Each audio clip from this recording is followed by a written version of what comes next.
Now, The Hunt Palmer Show. This is a catastrophe.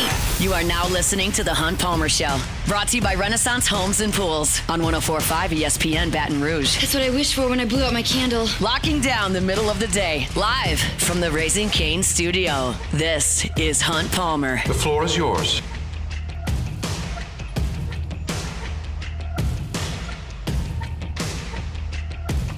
Welcome in. Hunt Palmer coming to you from the Raising Cane studio downtown in the capital city on this Wednesday. Means we're brought to you by Renaissance Homes and Pools. Not half the work week in the rearview mirror. Appreciate you hanging out with us. Jacob back, Cassie Spazzali back there on the ones and twos. Couldn't catch up with Sharief Ishaq yesterday. We will in 15 minutes talking some Saints. It's a What If Wednesday, so if you've got some what ifs, you can throw those at us on Twitter, of course, on the Bayou Ford chat as well. JD Pickell on 3. Host of the Hard Count, talking college football. He's with us at 2:15. Got some SEC power rankings coming your way at 2:30. There are some significant movers on that front. We got a lot of shakeup in the top 5. Got a 7-spot mover, got a 6-spot mover, got a pair of 3-spot movers towards the back end of things. So lots to get to with our SEC football power rankings. Plenty to do on this Wednesday. Also got playoff baseball underway. Former Auburn ace Casey Mize on the mound for the Tigers. He's been taping deep a couple of times in this game. It is 2-0 Guardians trying to even that series up in Cleveland. Cubs taking on the Padres an hour and 7 minutes from right now, so we'll keep you posted on those scores as we churn through our Wednesday show. Let's crank it up the way we do every day, our Genesis opening drive. It's time for Hunt's opening drive, presented by Genesis of Baton Rouge. So I was prepared to start today with an ESPN.com article, but I've decided to postpone that to the second hour because we've got news, kind of, regarding LSU's quarterback and his health. Brian Kelly doesn't meet with the media much this week, does not have his normal does not have his normal Monday press conference, does not have his normal Thursday press conference, as there is no game this weekend, but he does still take his 10 minutes on the SEC coaches teleconference. And today, he took a couple of questions about the health of his quarterback, Garrett Nussmeier, the first of which came from our friend Shay Dixon at On 3, was asking about the rumors that Nussmeier might need surgery and whether or not he could respond to any of that. And this is what Brian Kelly had to say. That's misinformation. Those are not based on any facts. They're quite silly, actually. And I know you have to ask the question because people want to know, but this is misinformation. Yeah, early on, he had an ab strain, not a core injury in terms of what a core injury that we deal with. And it's been slow to heal. But as I had mentioned, he's on the backside of that. And he's getting rest this week. And he'll be the Garrett Nussmeier that he needs to be as we get into the very difficult part of our schedule. There are two pieces to this. One is the answer and the way that LSU's handled this in the media, and two is the quarterback. And only one of those is really important. Of course, that's the quarterback. But let me get the media side of this out of the way first. LSU, this is my opinion, but it's based in quite a bit of fact at this point. Garrett Nussmeier got hurt in August, and LSU didn't really want anybody to know about that. So Garrett Nussmeier has not been listed on any injury reports. If he doesn't miss any practice or is not limited in practice, and I use air quotes with that, he doesn't have to be listed on an injury report. And when you play a non-conference game, it doesn't have to be on there. So they didn't publicize that in any way. When the media asked about Garrett Nussmeier not throwing in those 2 practices that we saw him not throw in, Brian Kelly lied. He said, yeah, it's just load management, which in a way, I guess it is load management because you're monitoring an injury. But it was rooted in injury, not just, yeah, he's throwing a little bit too much. And I've been very honest about this. I'm fine with that. To me, Clemson has no right to know about LSU's quarterback's injury. To me, Joe Fan has no right to know about LSU's quarterback injury. That's an internal thing, in my opinion. If you're a fan and you feel differently, that's okay. We just disagree, which is completely fine. But I don't think LSU has any obligation to divulge that to Clemson or to Louisiana Tech or Southeastern. Now, the SEC says, we got a league game, you will tell us about your availability in practice. And if Garrett Nussmeier went through practice and was out there in pads, going through reps, then you don't have to put him on the report. But LSU kept this secret. And because of that, you have significant questions surrounding the injury. Nobody's asking any questions about Trey'Dez Green's injury. Nobody's asking any questions about Caden Durham's injury. because LSU came out and said, Trey'Dez Green has a sprained knee. He's going to be day-to-day and questionable. And he didn't play, and then he didn't play, and then he came out and played. And Caden Durham, well, yeah, he sprained his ankle. It's not a high ankle sprain. We're going to see what he can do. He's questionable, might play, might not. Game day, didn't play. Nobody asks any questions. But when you don't talk about an injury and you use the vague term like, yeah, it's a torso issue, you welcome questions. And it was right of Shea Dixon to ask the question, and I thought Brian Kelly answered it just fine today. Yep, it's an ab strain. It's slow to heal. He's on the back end of it. You're going to see the real Garrett Nussmeier moving forward. And so as far as the media aspect of this goes, I don't think anybody has played foul here. LSU has opened questions because of their vague answers, and that's Brian Kelly I'm speaking about specifically. But the bigger question is like, what's the deal with the quarterback? And here's my stance on this. I understand the business that I'm in. I understand that there is value in strong opinions, that there is value in animated approaches to things. I live in the world where we look to try to get social media views. We look to try to get YouTube views. We certainly want you to listen on the radio. And it is more interesting for me to get up here, whether I'm right or wrong, and go, they're lying about the quarterback. He's clearly hurt. They shouldn't have played him against Southeastern. It's ridiculous. They need a running quarterback anyway because the running game stinks. They need to get Van Buren back there. They can't run the ball. The coach isn't paying attention, and he's lying into the media, and to rant and rave and go through all these things about what should and should not be done in the handling of Garrett Nussmeier's injury. And I could do all that. I'm very capable of doing that. Here's where I come from. I have no idea what Garrett Nussmeier feels like when he gets out of bed, when he's on the practice field, when he gets ready to go play a game. I have no idea. I have no idea what the doctors know about what is wrong with his torso, core, ab, oblique, whatever you want to call it. I don't know what the doctors know. I don't know what the treatment plan has been. I don't know when it started. I don't know how it feels today. I don't know when it got better. I don't know when it got worse. I told you the one thing that I found out. I found out they thought it had been worsened the Louisiana Tech week. That's the only thing I know. So I spoke to that. I don't know what he feels like today. I don't know how much he's practicing this week. I don't know whether or not he's at a significant risk of aggravating it. I don't know what specifically aggravates it. I don't know if it's every throw or just when he throws a certain way or just when he throws out to the right or just when he throws it hard or just when he gets hit. I have no idea. So for me to sit here and try to speak out of any sort of position of authority on this would just be ridiculous. What I know is that he got hurt, he's been nursing it, and the offensive production stinks. And I don't know to what degree those two things are directly correlated. Maybe the offense stinks partly because Garrett Nussmeier's hurt, partly because you lost 4 offensive linemen and the other one doesn't play as much and you don't pass protect as well, partly because the running game's not any good, partly because Caden Durham was hurt, partly because Trey'Dez Green was hurt, partly because these wide receivers aren't getting enough separation, partly because the defense is dropping 8 and only putting 3 down, partly because they're getting a pass rush with 3 guys. Like, it's probably just a lot of everything. And I can't speak to you as to when Garrett Nussmeier is going to be 100% or if that's a possibility with this injury that I don't know anything about between August and Christmas. I don't know. So it makes it really difficult to sit here and speak in any sort of absolute, with any sort of direct knowledge, with any sort of conviction when there's just so much gray area. I think the only way we'll really know is one of two things. One, Garrett Nussmeier just flat doesn't play against South Carolina. And based on what the coach said 2 hours ago, that ain't happening. Because he said it's misinformation to suggest surgery is required. He's on the back end of it. He's preparing. He's practicing. He's getting rest this week. And there's no indication from anyone else he's not going to play against South Carolina. So you don't get that avenue of knowing. So there's the other side that it's better. And if it's better, then he completes a couple 50-yard passes. and he throws for 340 yards.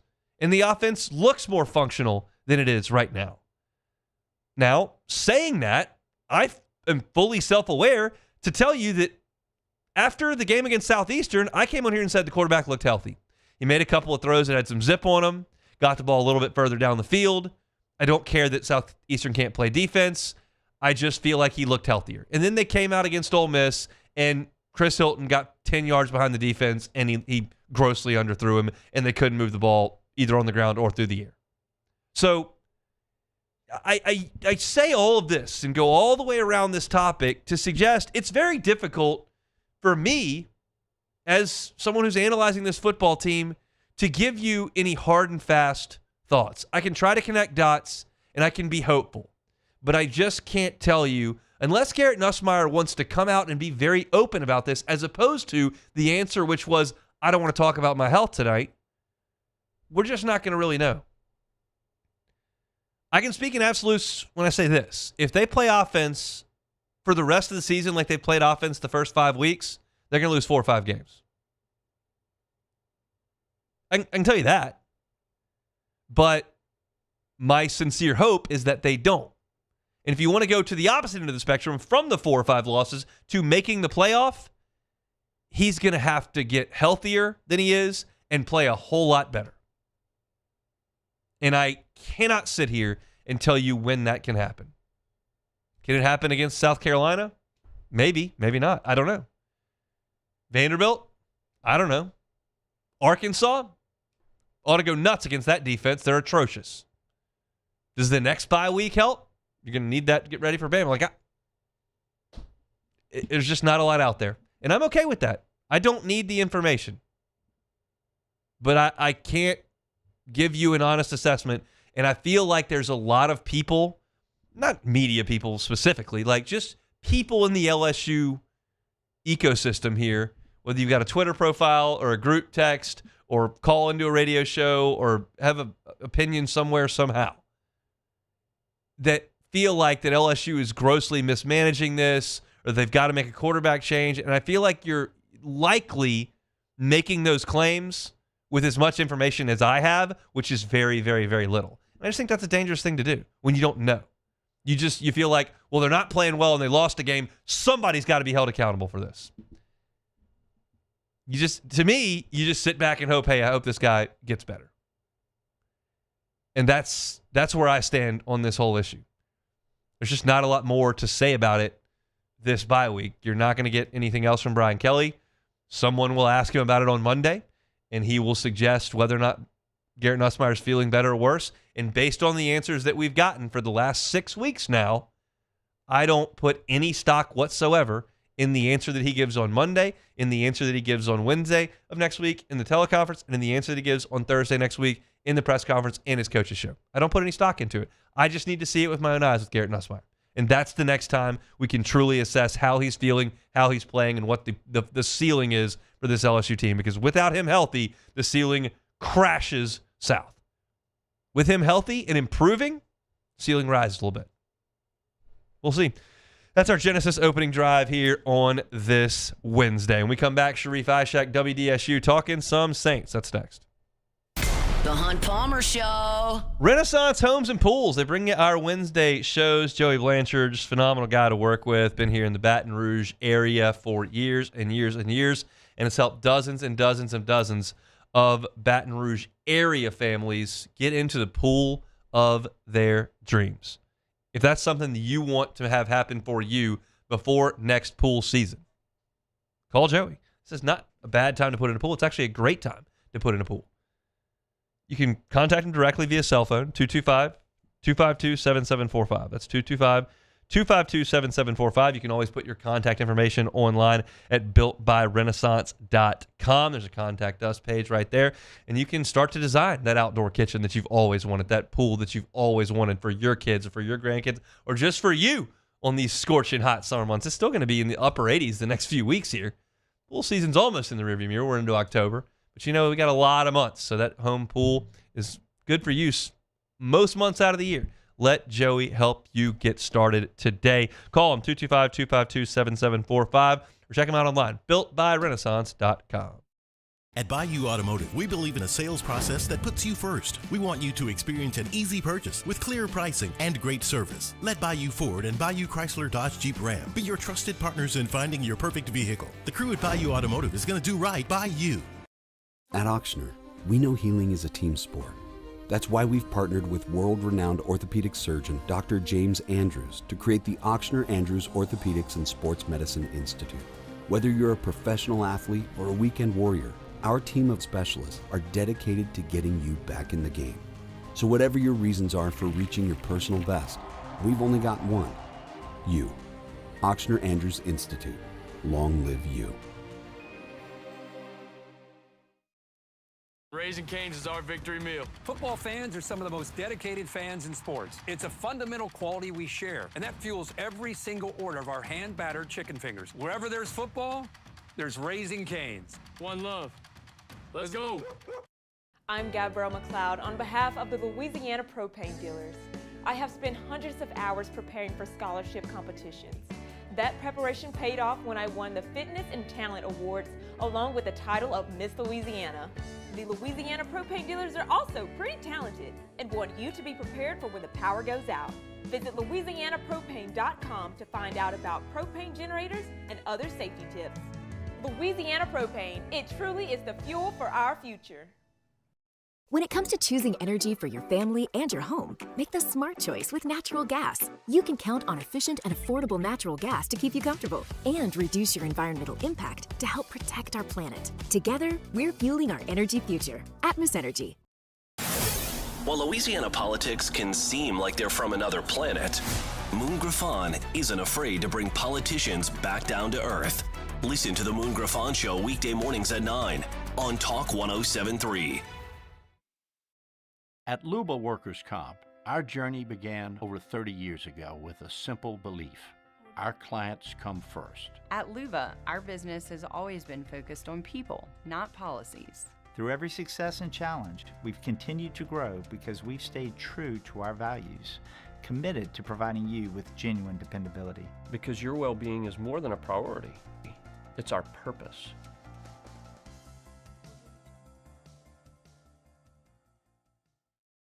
Family owned and community driven. Service Chevrolet Cadillac, a legacy you can trust since 1972.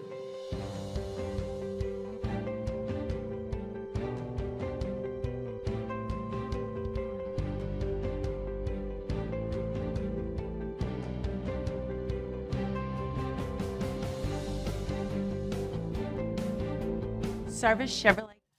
You're listening to The Hunt Palmer Show, brought to you by Renaissance Homes and Pools.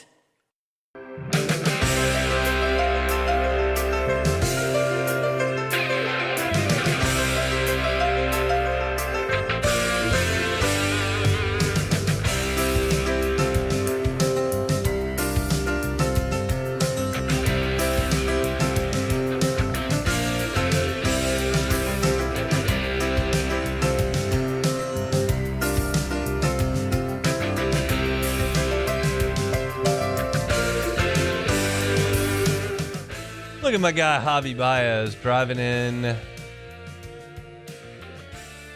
Not sure if that's going to be one run or two runs. Looks like they're going to have an out there at third base, and I'm not sure if the run scored in time. Either way, a really good ball game between the Tigers and the Guardians up in Cleveland here. Wild card round. 4 more games tonight. 3 were awesome yesterday, and I went to sleep when the Reds started giving up 1,000 home runs to the Dodgers last night. I'll stay up and watch probably tonight if they play a little bit more competitive game. But one of the big winners last night was the Boston Red Sox. Noted Boston Red Sox fan Sharief Ishaq joins us now on Jim's Firearms Hotline. How was that? Win in Yankee Stadium for the Bo Sox last night. I was getting a little worried with Aroldis Chapman. I thought we were going to have a Aroldis Chapman Yankees meltdown right there.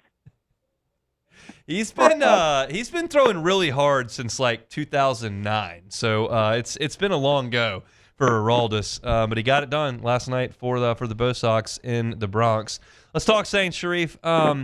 I came out yesterday and said, okay, I'm not saying that it's not going to happen, but I am saying that it's only got 2 weeks to happen. I'm giving Spencer Rattler 2 weeks at home against bad teams. If I don't see anything in the next 2 weeks, I got to move on. How do you feel about that assessment? Yeah, they're going to have to move on at some point in time. If it isn't 2 weeks, I mean, I do not want to wait until the bye week. That is way too far down the line. I would much rather start him next week against the Patriots than on the road against Dennis Allen's Chicago Bears. Okay. So my guess is, like, if it doesn't happen, in the next 2 or 3 games, it's going to happen after the Bears game. I think a lot of people would say that's wrong. They're not going to do it until the bye week or right before the bye week when they play the Panthers. But I think you need to give him more, runway. I think you need to let both guys have more runway. Spencer, see if he can do it on these next 2 games, maybe 3. If not, you got to get Shuck more time than 7 games. I at least want to get him 8 or 9 games before the end of the season. And on the other side of the coin, to be fair, like, what are the chances Rattler really plays well in a game against a lesser defense, and that you want to get him some more snaps? To be honest with you, Hunt, I think the Giants have a very solid defense. So this is not going to be like I think Spencer's going to come out and light it up and, finally start throwing the ball down the field with accuracy. I mean, there's a chance that, like, the Giants defense could clamp him down. I think the one bad game they had was against Dak Prescott when they scored the almost 40 points against the Giants defense. But for the most part, they got a good defensive line. So now I am a little bit more worried on how this is going to maybe unfold for the Saints, that O-line going against their D-line. But look, he's going to have to find a way to be a little bit more accurate in clutch situations. You saw him miss that touchdown pass to Brandon Cooks. There's a few other passes where he was a little inaccurate, and that's been his problem this year down the field, or even in intermediate routes. He's been inaccurate. He's got to find his accuracy. These, 4.7 yards an attempt, not good enough. It really isn't good enough. The average air yards, not good enough. You got to get the ball down the field. If that's, not going to happen, then it's time to move on and see what your 40th overall pick can do.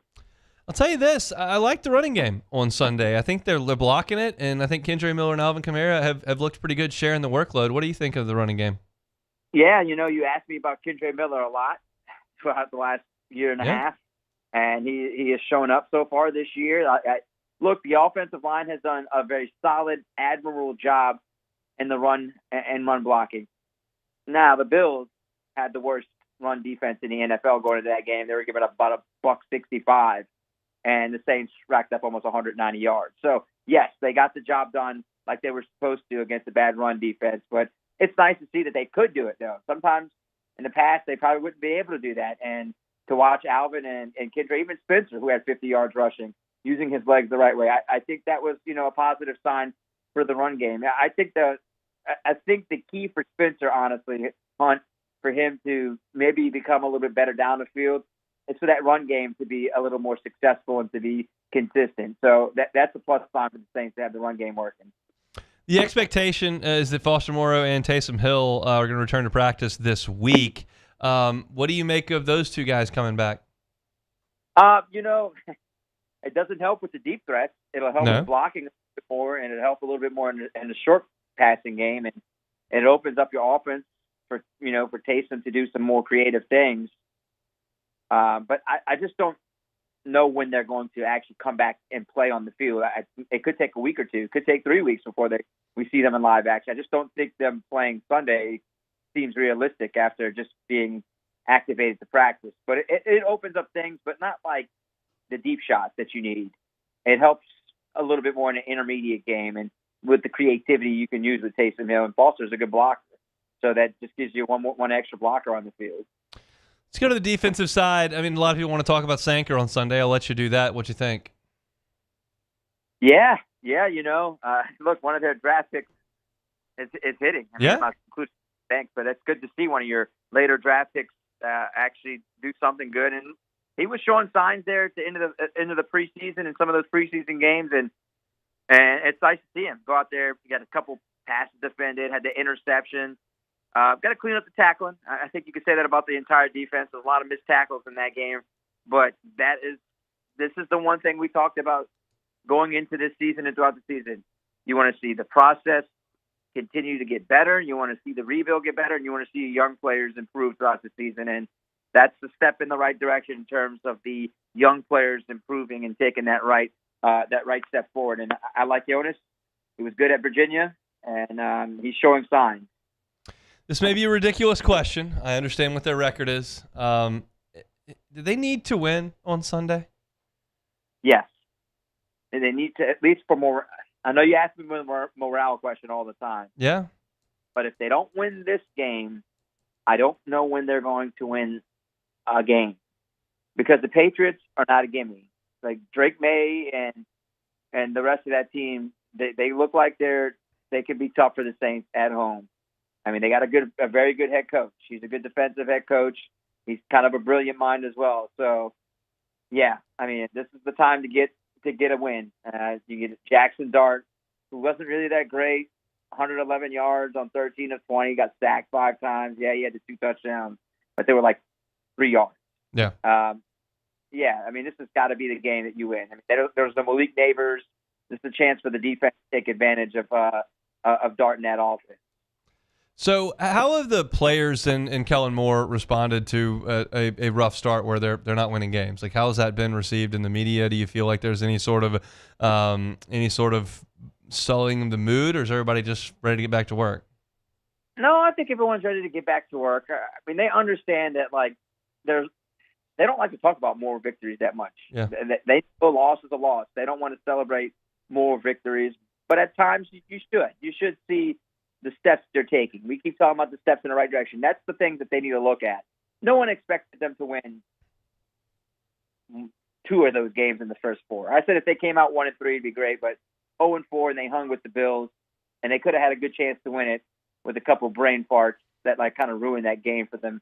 At least they competed. They went from Seattle to Buffalo, and that team that played against Buffalo looked like a team that should win 5 or 6 games this year.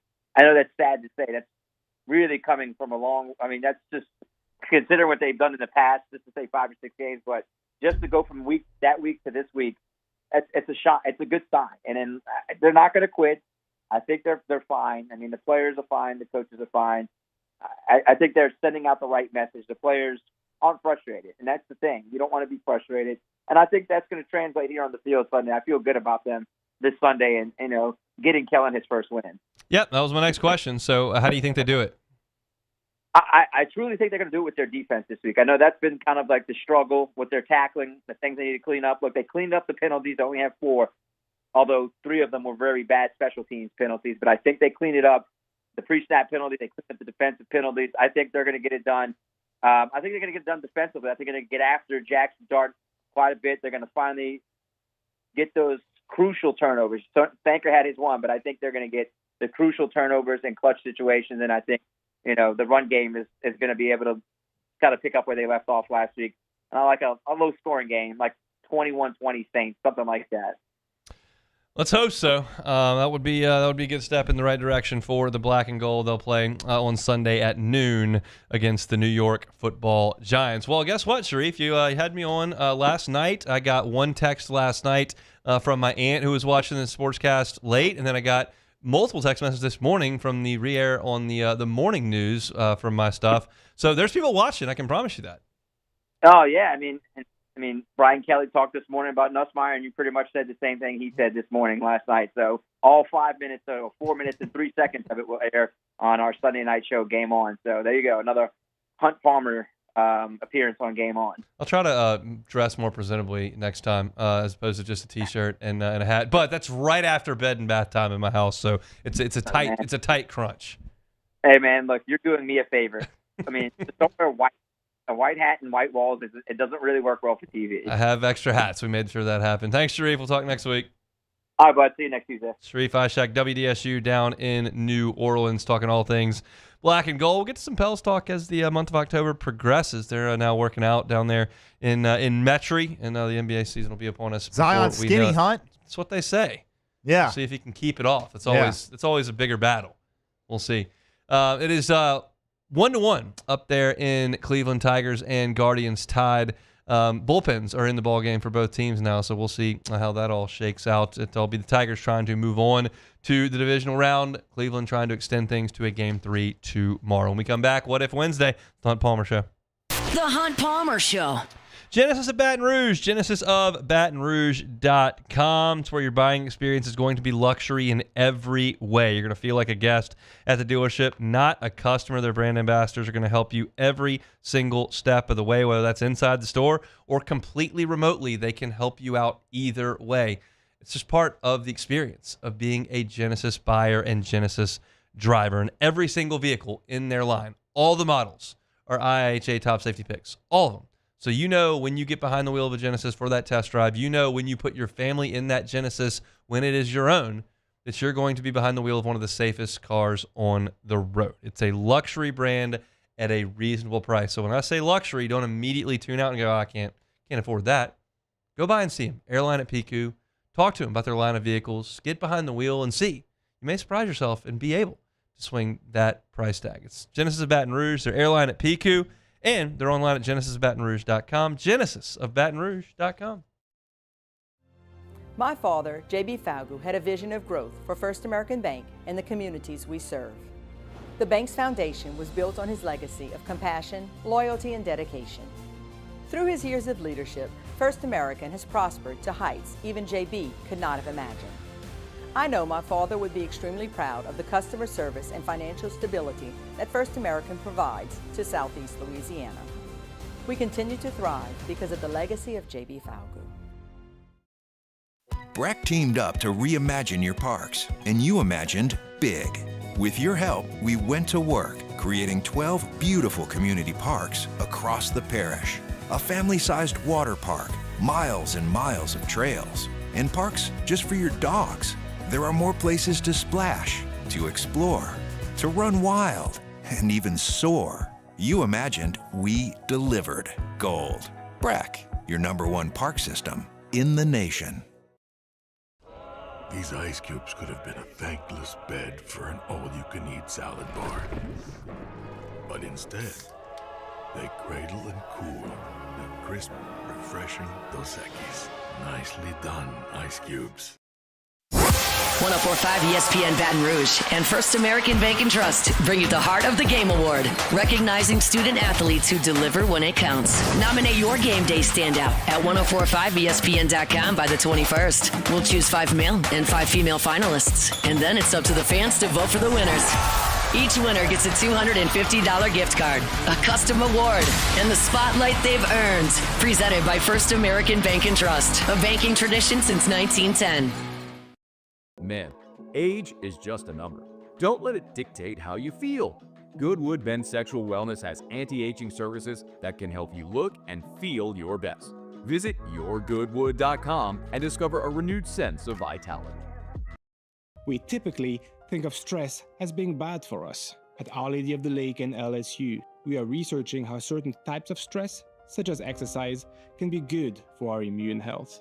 By studying people under extreme stress, such as athletes, astronauts, service members, and first responders, we're learning how to improve the immune health of everyone. That's the power of research. That's the impact of champions. Together, we roar. At Luba Workers' Comp, our journey began over 30 years ago with a simple belief.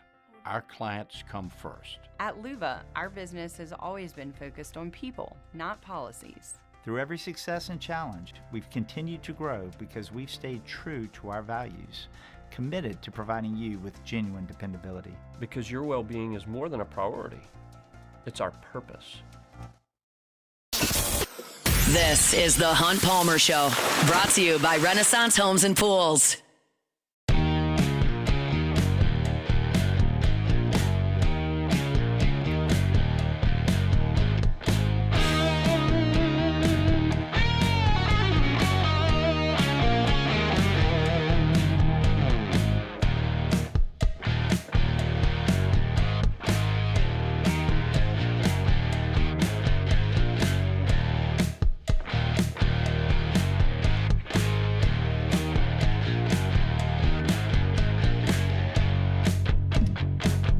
Chugging along here on this Wednesday, brought to you by Renaissance Homes and Pools. They're online at builtbyrenaissance.com. Looking for that outdoor kitchen, outdoor entertaining area?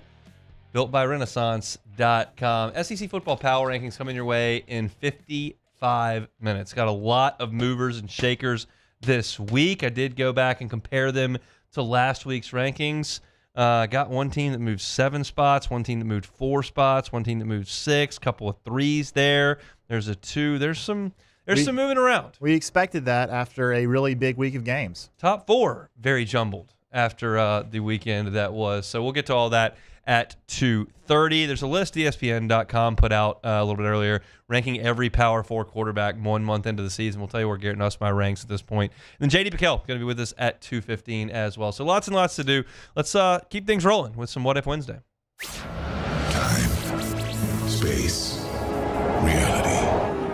It's more than a linear path. Where a single choice can branch out into infinite realities. Follow me and ponder the question, what if? All right, first one here. What if Hunt was the Ryder Cup captain? What would he have done differently? Course setup, got to grow the rough up. You completely neutered the Americans' advantage tee to green. They're a better tee to green team, and all you did was turn it into a putting contest. So that's not great. And I certainly would have had a better strategy than to have the caddies come out and tell the players after a day of competition on Saturday what order they should play an alternate shot. That just screams to me complete lack of preparation by Keegan Bradley and his staff. It was you're playing from 2 or 3 points behind when you prepare so poorly for the Ryder Cup. It's evident that Europe is way more prepared, and that's a huge bummer because everyone has the same data to work off of. Everybody's looking at the data golf stuff, the strokes gain stuff, and you can tell what's good and what's not, and Team USA just doesn't seem to care about that, and Team Europe is maniacal about it, and they kick our butt almost every year. So I would do those things differently. I didn't have a huge problem with the selections. I thought that from a competition perspective, the course setup was atrocious and our preparedness was atrocious, and I thought the uniforms were pretty bad. So that's not great. Yeah. I think if you're going to make that course challenging with the rough and it's a longer course, I don't know why you bring Russell Henley. I know he's played well. He played well this season, but he drives it shorter than almost anyone on tour, and it showed in the Ryder Cup. Anytime he was hitting tee shots, he was 30 to 40 yards behind other guys, and that puts his teammate or himself at a disadvantage. So I think you probably go with someone else there instead of him in this specific setup. And the fact that Kim Young didn't play every single event was a mistake because he was incredible. And maybe you didn't know that he was going to be playing that well off the bat, but as soon as you saw the way he played Friday afternoon, he needs to be playing in every single slot. He played the rest of them. And he did, but still just the fact that you have Russell Henley playing in the morning foursomes, and then the Morikawa partnership with English was indefensible. And I would not have had Cam Young and Bryson playing together. Yeah. Because they're your 2 longest hitters, and now you're neutering that by putting them in the same group. You needed to put Morikawa with one of those guys so that he could hit iron shots from where they hit their tee shots. There were some things that were bad. It was bad. All right, next one. What if Kim Mulkey decided to end her career by coaching the LSU men's basketball team for 3 years? Could she coach them to be one of the top teams in the SEC? Could she recruit elite talent? Would she make it to the tournament in any of those years, or all 3 of them? That's a great what if. I am not a basketball coach. My opinion is that men's basketball and women's basketball are worlds different. Just like baseball and softball are worlds different. And I think that it would be a huge adjustment for her to coach that in a different type of game. I mean, you consider that a lot of men's plays are drawn up to be played above the rim. And that there are passes that women can make that men can't. There are passes that men can make that women can't. So I think that there's a huge adjustment. I think she's a great coach and a great motivator, a maniacal preparer. I think she could hire a great staff. But it's a different sport. So I would not bet heavily on her having a lot of success coaching the LSU men's team for 3 years. That would be my take on that. Yeah, it's definitely an interesting what if. I to me, I think Kim Mulkey is one of those coaches where she has not let anything get in her way of success. And I think she's one of those coaches that you could put her in a situation, and to me, I would say that it would probably take her at least a couple of years to get adjusted to the men's game. But I think that eventually she would figure it out, and I think she would be able to make the LSU team a really, really competent, competitive one. But it would take a little while for her. But I do think that she is one of those coaches that is just, like you said, just relentless in her preparation and making sure that she figures everything out in terms of coaching staff. So I would say that she could do it. I don't know. 3 years may be cutting it pretty short, though. All right, next one. What if Tony Vitello goes to the Atlanta Braves? Yeah, Brian Snitker stepped down. He'll be a leadership role there for Atlanta. Apparently he was in that organization for 45 years. That's crazy. Here's my thing on Vitello. I think we may have talked about him last week, or maybe it was in Take It or Leave It.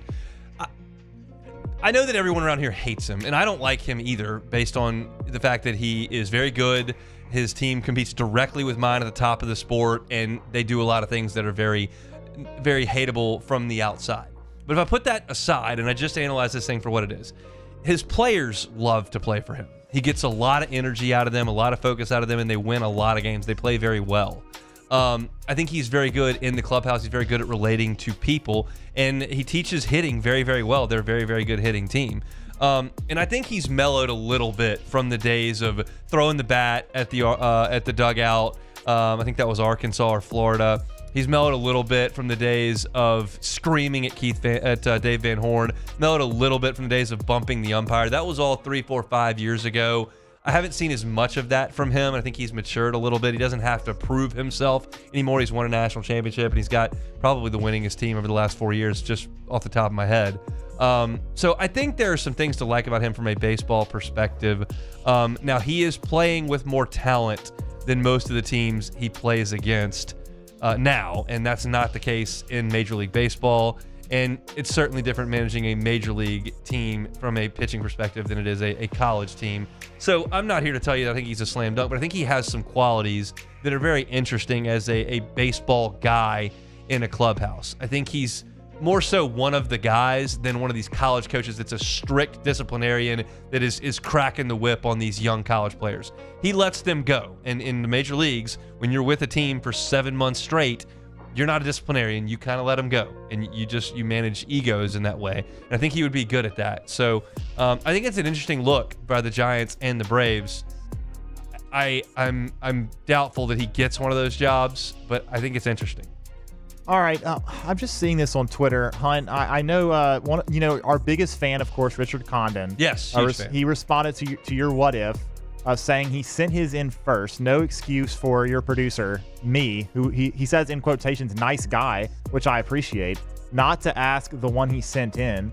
And I found the one that he sent in. Well, we got to get Rich's question. I'm sure it's excellent and insightful. Well, here's the problem, Hunt. The problem is his question is not a what if. Well, that's shocking. I'm surprised Rich didn't follow instructions. It's a bit surprising. He's usually so good at that. That he didn't just ask a what if, but his question was, quote, how much would I have to pay for you to ask Coach Kelly about his underperforming offense if/when it continues versus South Carolina? He's been asked about it repeatedly. He has. He's been asked about it on 5 or 6 occasions. He was very unhappy whenever someone asked him about it. I don't know that he needs to dole out any money for that to happen. But perhaps you would like some money, huh? The other part of it is I'm not at Brian Kelly's press conferences. I do a post-game show, and I'm writing stories. I'm not there, so I would have to go out of my way. But great news for Rich. He can just go back and listen to some of the press conferences on YouTube because that question is asked once a week. Yet again, not a what-if question there, Rich. So maybe next time ask a real what-if question. That was more of a how much question instead of a what-if question. It was a how much. It's a great effort, Rich, and he's still learning how to use social media, so that's good for him that he can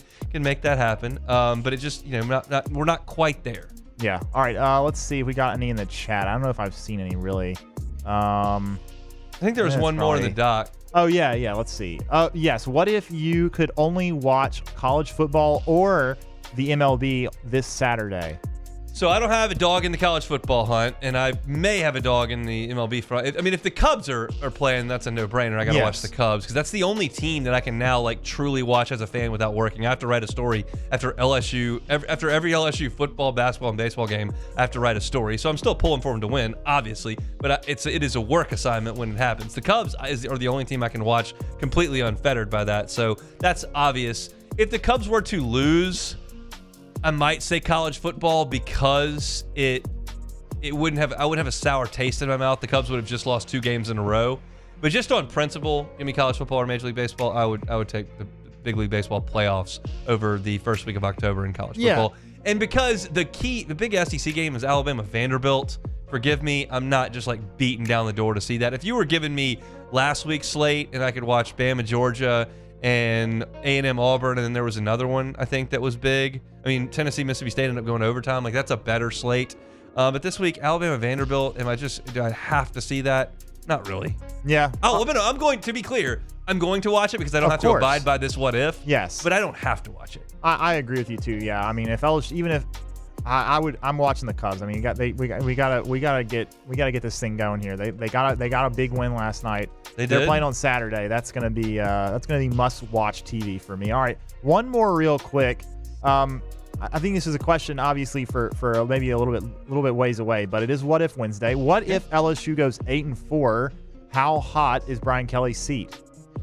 8-4 is a failure. I don't have a problem saying that. I also don't see a scenario where 8-4 gets Brian Kelly fired because it's a massive buyout. It's just how hot is his seat? His seat, like that would be a big deal. Like that would. I don't think you can go 8-4 with that roster, that expectation level, that financial commitment from the boosters, all that went into that, and the comments in the preseason about competing at a championship level, competing for championships, winning a national championship. The players had said things like that. Like there would have to be some significant changes made to the operation over there. Like I don't know another way to say it if you go 8-4. So yeah, it's a big couple months here. They've got a bye week to get themselves right and figure things out, and you got to move forward against South Carolina and play some better football. So we'll see. That's What If Wednesday here on this Wednesday. We will take a timeout, come back and close out hour 1 next. The Hunt Palmer Show. One Bath and Closets. OneBathAndClosets.com is the website. David Vaughn and his team, 30 years redesigning and remodeling bathrooms and closets.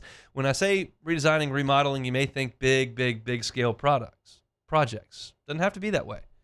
It can be something as simple as a tub to shower conversion. If you've got a bathtub that you don't use, I got 2 little ones. They're splashing around in the bathtub at 6:30 every day. If you don't use your bathtub in that way, and you use a shower, but you stand in an old dingy tub to do it, well, get rid of it. Pull it out, put in a gorgeous new glass walk-in shower. When you do that, you've reimagined your bathroom. You've added value to your home. And you can do it with One Bath and Closets. Start with that free consultation with David Vaughn and his team. I've talked to him about this process. It can be as simple as 3 to 5 days, depending on the scope of the work, for a tub to shower conversion. That sounds like something you'd be interested in. Starting that project up on Monday, and by the time Friday rolls around, you've got a brand new walk-in shower. It'd be a pretty awesome deal. David is happy to help you with it. It's One Bath and Closets. Get a free consultation and check out pictures of the great work online at onebathandclosets.com.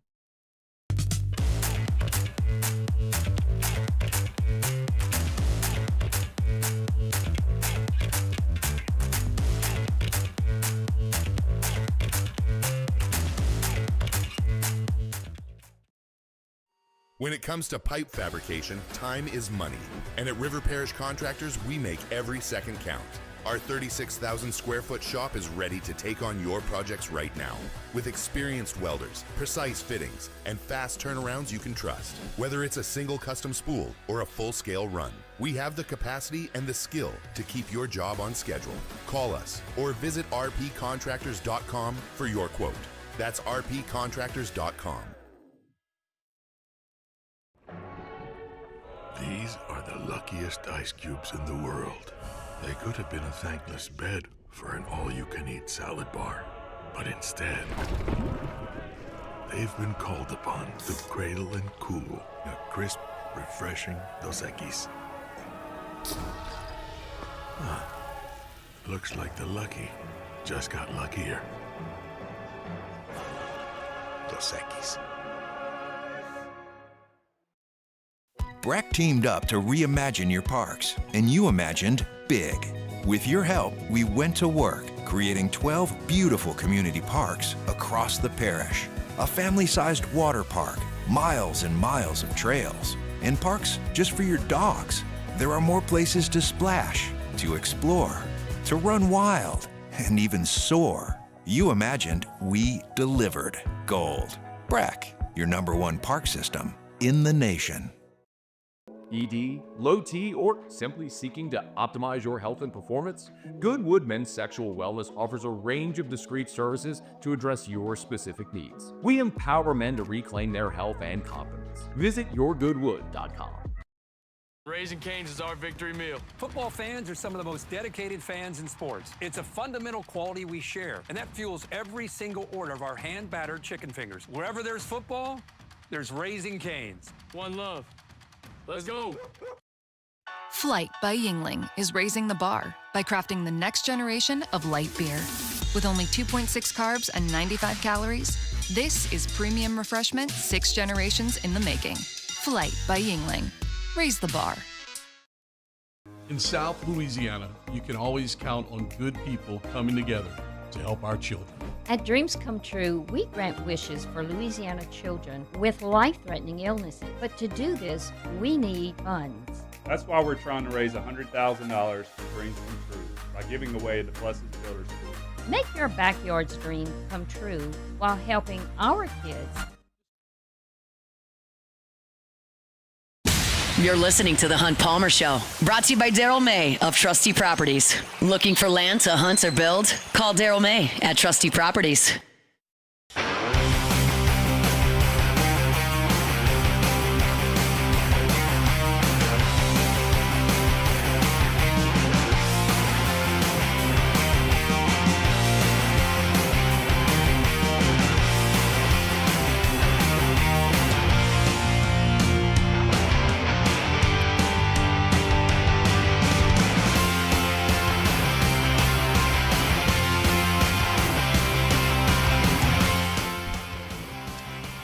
All right, about 16 minutes until the Cubs and Padres crank up game number 2. Cubs are trying something today. They're going with an opener. I don't like it. Well, you didn't like when they took out the starter yesterday. How'd that I didn't go? either. How'd the bullpen look? Okay, it went fine, but I Fine? still... Did it go fine, or did they have a perfect Yes, they were last good. 4 2/3? I understand the result was good. I still think that they could have let him go for the rest of the inning. How'd it work out? It worked out good. I understand. Was there a big margin for error or like a very, very small margin for error? It was relatively small. Relatively small? They barely won the game. Only by 2 runs. Yes. They had a 2-run lead. They had a no-run lead at that point. Okay, yes, but they have one guy on base with no outs. They didn't even let him Who was coming another up? batter. I don't care about righty lefty. He was pitching fine the whole game. To who? Who was he about to pitch to? Was it Tatis? Yes. Yes. Fine. He hasn't been he didn't have any hits before that. You're playing with fire, Beck. You're throwing your best bullets already starting in the 5th inning. Look, it went as well as it could have gone. It could have gone a lot worse. I'm if looking Valencia at the comes in there Tigers and, can't throw a strike. and the Guardians right now. They went to the bullpen in the 3rd and 4th innings. Yeah, I get it. We don't have Tarek Skubal. We don't have Garrett Crochet. We got Matthew Boyd. And he has not been good the second half. I know that. But he was pitching well. He gave up some hits, but they were scattered. He was Is pitching it better to pretty take well. him out too early or too late? I guess too early. I still think they should have let him finish. I think it's a great omen for us that you're doubting Craig Counsell once again, because most of the time he's right, you're wrong. Okay. How's Matt Shaw's defense been? It's been better. It's been excellent. Yeah. Phenomenal, some are saying. Some are saying phenomenal. Not hitting very well. So they're going with Kittredge. In this spot, they're going to let him throw to 3 batters. Hopefully that's an inning, and then you go to a starter in the 2nd inning. You use one of your best relievers in the 1st inning, and you can't use him after that. But who are you using him against? I understand who you're using him against. 27 outs. I get it. They all count the same. I like it. I think it's forward thinking. Yeah. And I think that we so lightly used our bullpen yesterday. Nobody threw more than 17 pitches that everybody's ready to go. So you think Palencia is available? I doubt they use him, but I think he is available, yes, after 17 pitches. I doubt they use him today, but I think he's available. Okay. I think if they've got a huge spot and Tatis is coming up, he's got a chance to come in. All right. Still got Thielbar ready to go. Yeah, Thielbar. Still got Rogers ready to go. Still got the 2 left-handers, Shota. And then you get to the end of the game and you feel great about getting the ball to Keller. Put my starter in the game in the first inning. Don't need to. Shota's been giving up a lot of homers in the first inning. He's clutch, Hunt. He's going to step up. Because he's got how many playoff starts? None. But he's still clutch. You'll see. He's clutch. I'll see. This is the guy I need managing the Cubs. Jacob Beck is going to put in his resume. Clark and Addison. I think they're going to sit Craig Counsell, the $8 million manager, and they're going to go to Beck for I think probably a little bit less than $8 million. Absolutely. I'd do it for $1 million. Well, that's very kind of you. That'd be $500,000. That might speak to the ownership. They like if to they cut can costs. save $7 million on the manager, they may do it. Yeah, so I got to make sure that your application gets cut off. They need in to the keep mail. expanding around Playing Wrigley. Monopoly around Wrigley. Gallagher way. All right, that's it for the first hour here on this Wednesday. Brought to you by Renaissance Homes and Pools. Beck's going to step away for the second hour and go manage the Cubs, so we'll find a producer in the hallway. I got to manage Arsenal as well, actually. Oh, great. We got to manage Arsenal. Who gives a rip about Arsenal? The Cubs are trying to move on to the next round. Nobody cares about that. All right, we'll pause for national headlines. We're going to talk to, we'll talk about J.D. Pickell in the second hour. It's the Hunt Palmer Show. The Hunt Palmer Show.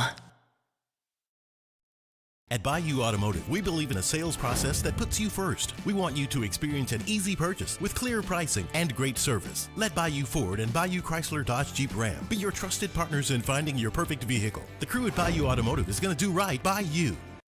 Baton Rouge's home for real rock. It's Eagle 98.1. Foo Fighters. Led Zeppelin. AC/DC. Pearl Jam. And the flagship home for LSU sports. Take us anywhere with the Eagle 98.1 app. Eagle 98.1 is the rock station. Today, we are shaping tomorrow. We are researching how extreme stress impacts the immune system, from trauma victims to athletes and even astronauts. Our work is leading the way in sepsis treatment, saving countless lives. We're unlocking the mind with music in exciting new ways. Our Lady of the Lake Health and LSU are improving the health of our state. That's the impact of champions. Imagine the impact we'll have on the future. Together, we roar. Hi, this is Beth Serena. Welcome to my pool.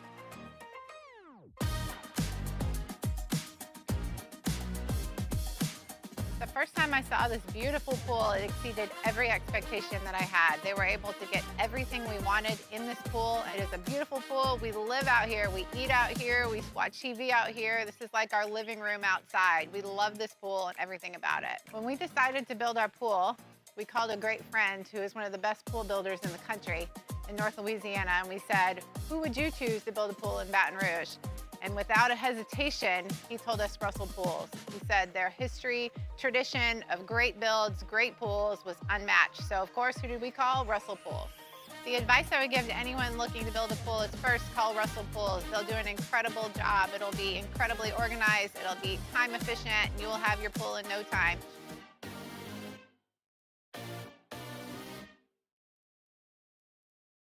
At Auctioner, we know healing is a team sport.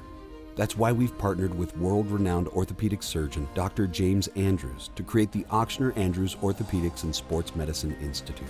Whether you're a professional athlete or a weekend warrior, our team of specialists are dedicated to getting you back in the game. So whatever your reasons are for reaching your personal best, we've only got one: you. Auctioner Andrews Institute. Long live you. Family owned and community driven. Service Chevrolet Cadillac, a legacy you can trust since 1972.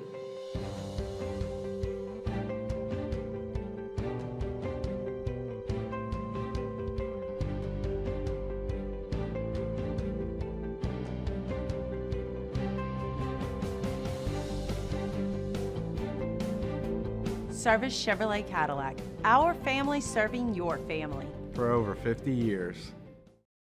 At Luba Workers' Comp, our journey began over 30 years ago with a simple belief. Our clients come first. At Luva, our business has always been focused on people, not policies.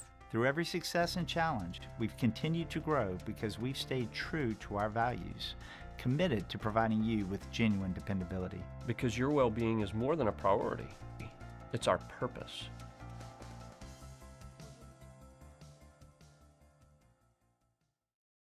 River Parish Contractors has immediate openings for structural steel shop fabricators. Call or text Big Jake today at 318-547-1000 or go to rpcontractors.com and click on employment.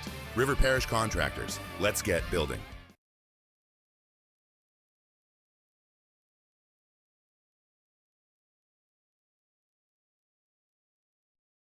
This is SportsCenter.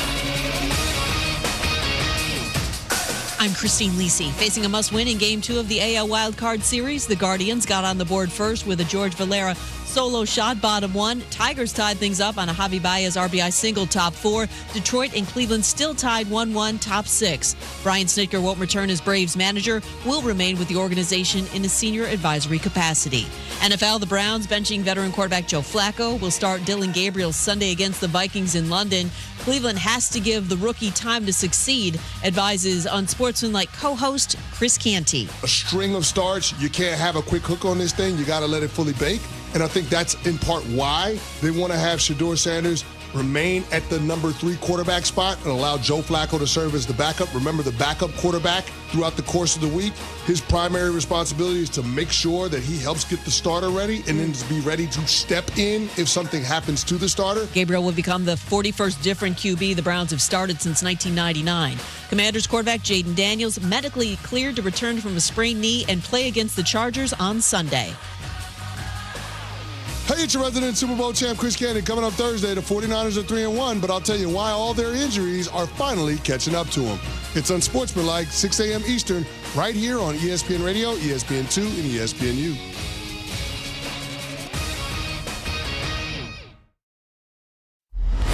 Now, The Hunt Palmer Show. This is a catastrophe. You are now listening to The Hunt Palmer Show. Brought to you by Renaissance Homes and Pools on 104.5 ESPN Baton Rouge. That's what I wished for when I blew out my candle. Locking down the middle of the day. Live from the Raising Cane studio. This is Hunt Palmer. The floor is yours.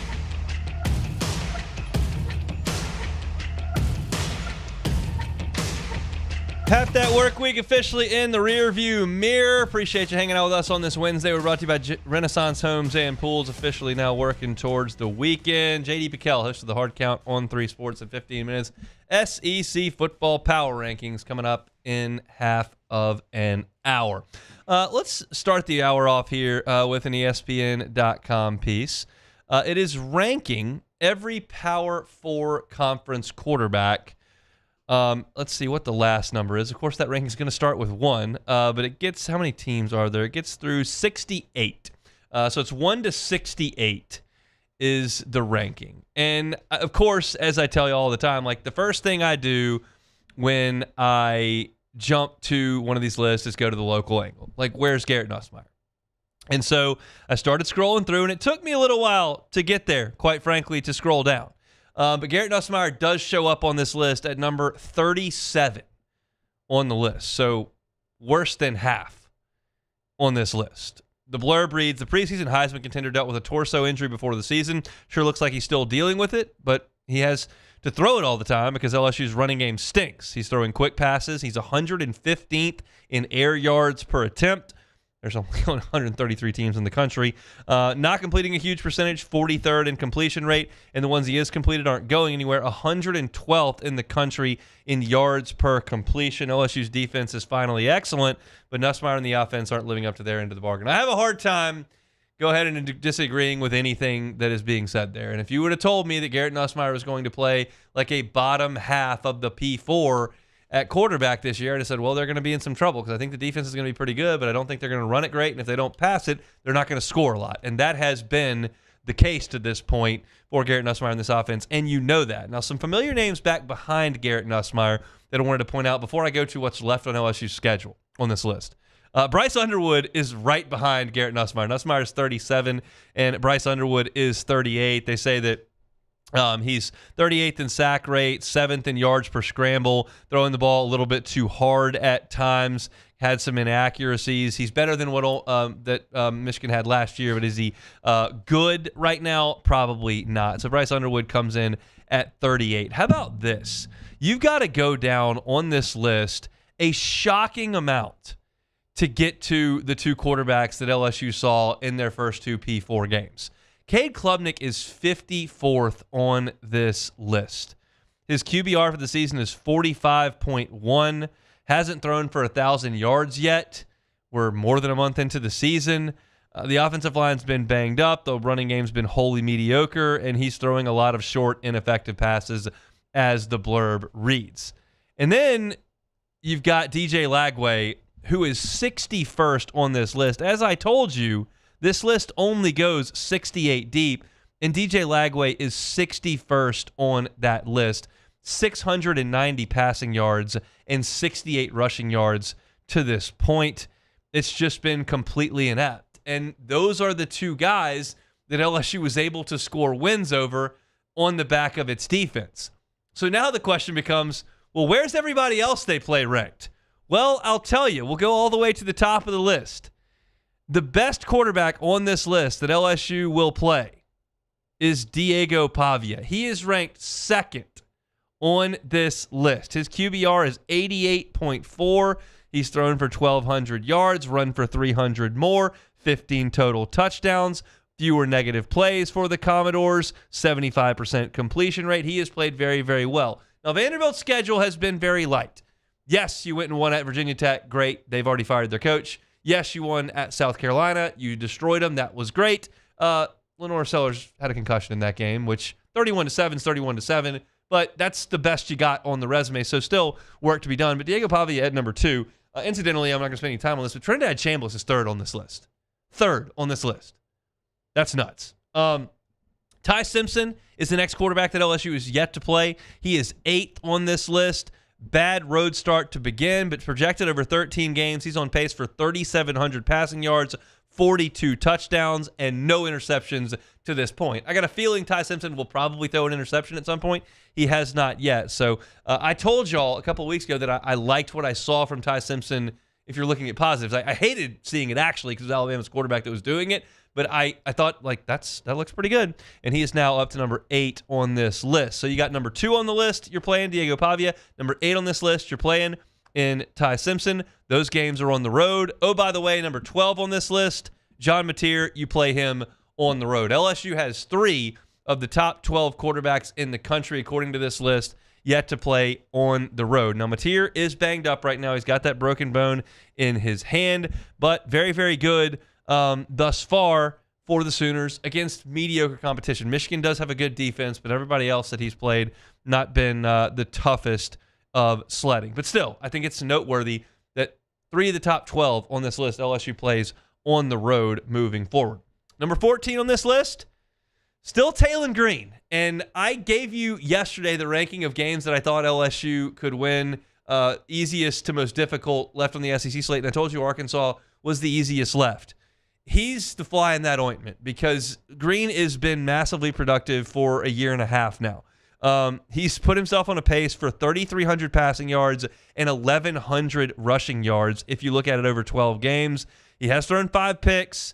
He's tempted fate with some more interception-worthy throws, as the blog reads.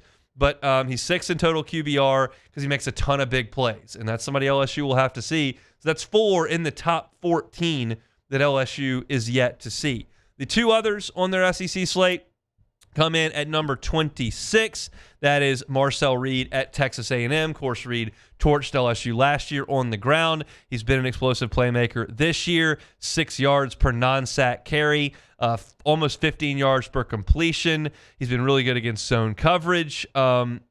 He's good. Hasn't been great this year. He was great late in that game against Notre Dame, which is why A&M won it. He wasn't great in the game on Saturday against Auburn, and A&M needed its defense to win that game. So Marcel Reed at 26, and then right behind him at 27 is Lenoris Sellers. I think this blurb is interesting, so I'll read it in its entirety. Getting no help from a dreadful run game and sacks remain a devastating issue. South Carolina 126, that's almost dead last in the country in pressure rate allowed. That's the offensive line. 119th in sacks per pressure. That's on Sellers not evading it, not getting rid of it, and taking a lot of sacks. But as the blurb writes, he's still a playmaker, averages 15.3 yards per completion. That's 9th in the country, only thrown 1 interception, 9.2 yards per scramble. That's obviously very good. There are flaws, but the upside is very obvious with Lenoris Sellers. So if you look at this, Nussmeier back at number 37 on this list. The guys you play moving up on the road, 2nd, 8th, and 12th. The guys you play at home in the SEC, 14th, Taylon Green, 26th, Marcel Reed, 27, Lenoris Sellers. And 26, 27, the back end of that list are two guys that ran all over you last year. Sellers before he got hurt, Reed when he came into the ballgame. So those guys have history of success against you and your defensive coordinator. I don't think that matters a ton because I obviously think LSU's got way better personnel this year on defense than they did last year, and I think that their defensive coordinator will have learned from that and has better options at his disposal.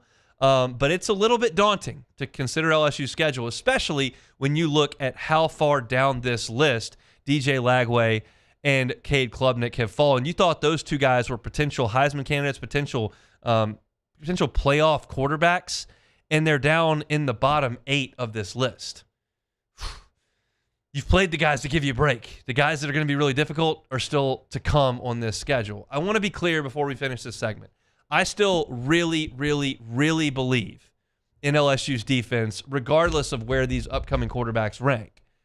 But I believe in them like I believed in them last week against Lane Kiffin and Ole Miss, that they can play really well. And they can limit these guys and not let them go nuts like they will a lot of other times and score 40, 45 points like they do in a lot of teams. But you got to have some help from Garrett Nussmeier, who ranks 37th on this list, and your offense to win these games. There is no question about that as you move forward. So that's a look at this list. You can check out the entire list at ESPN.com. It's right there at the homepage of the college football tab, listing all the Power 4 quarterbacks to this point. Garrett Nussmeier comes in at 37. If you're looking for our LSU content, you can find it Hunt on LSU wherever you find your sound, course on YouTube as well, updated daily with your LSU football videos, usually in like 10 or 12-minute digestible segments. So if you subscribe to that channel, that'll come directly to your homepage. You'll be able to know when it shows up, and you can get your LSU football fix. Looking for Saints? We got you covered there at Hunt on Saints as well. Let's go ahead and take a time out. When we come back, J.D. Pickell hosted the Hard Count on 3 Sports. See what's happening in the Cubs game? I see what's happening. They got a long way to go to score a run. What's happening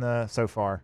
It's not going well. They got a couple singles. They got Padres, 2 guys on base. Two on and no out. That's okay. With your opener. That's okay. We're going to get out of this inning. He's a reliever. He's used to pitching with guys on base. He pitches out of the stretch all the time. We're going to get a ground ball. Got great infield defense. We'll get a double play on Machado. We'll get out of the inning. No big deal. I'm sending my resume in. Your resume will be deposited in a urinal on Wrigley's site with a quickness. We'll see. Let's get to J.D. Pickell next.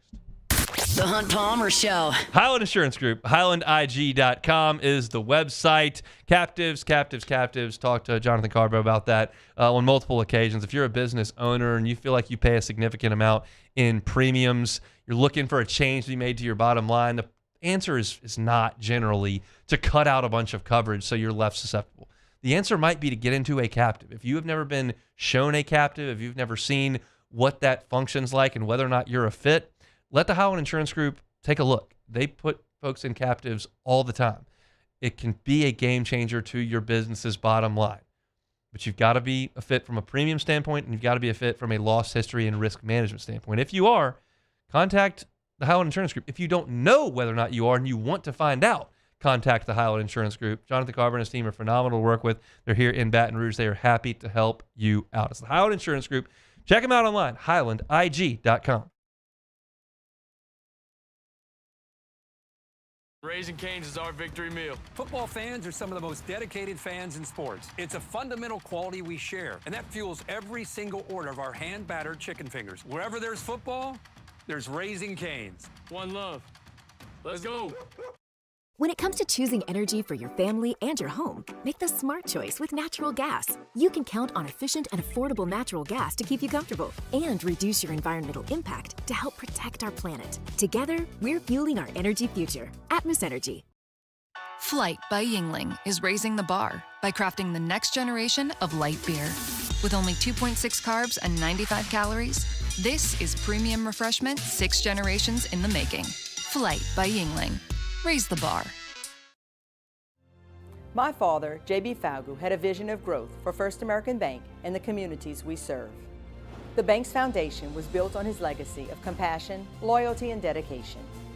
Through his years of leadership, First American has prospered to heights even J.B. could not have imagined. I know my father would be extremely proud of the customer service and financial stability that First American provides to Southeast Louisiana. We continue to thrive because of the legacy of J.B. Falgu. When it comes to choosing energy for your family and your home, make the smart choice with natural gas. You can count on efficient and affordable natural gas to keep you comfortable and reduce your environmental impact to help protect our planet. Together, we're fueling our energy future. Atmos Energy.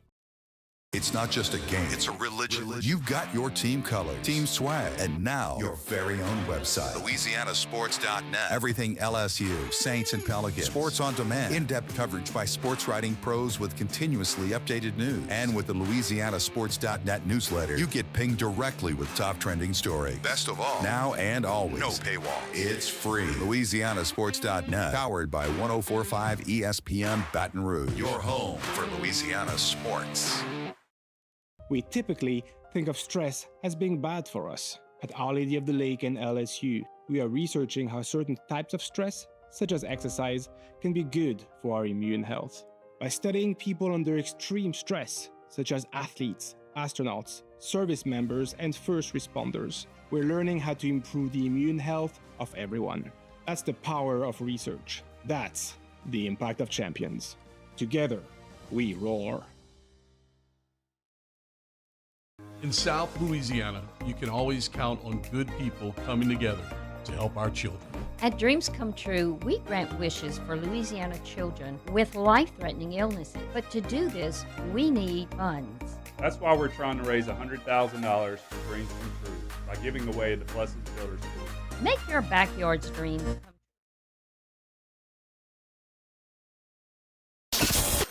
This is the Hunt Palmer Show, brought to you by Renaissance Homes and Pools.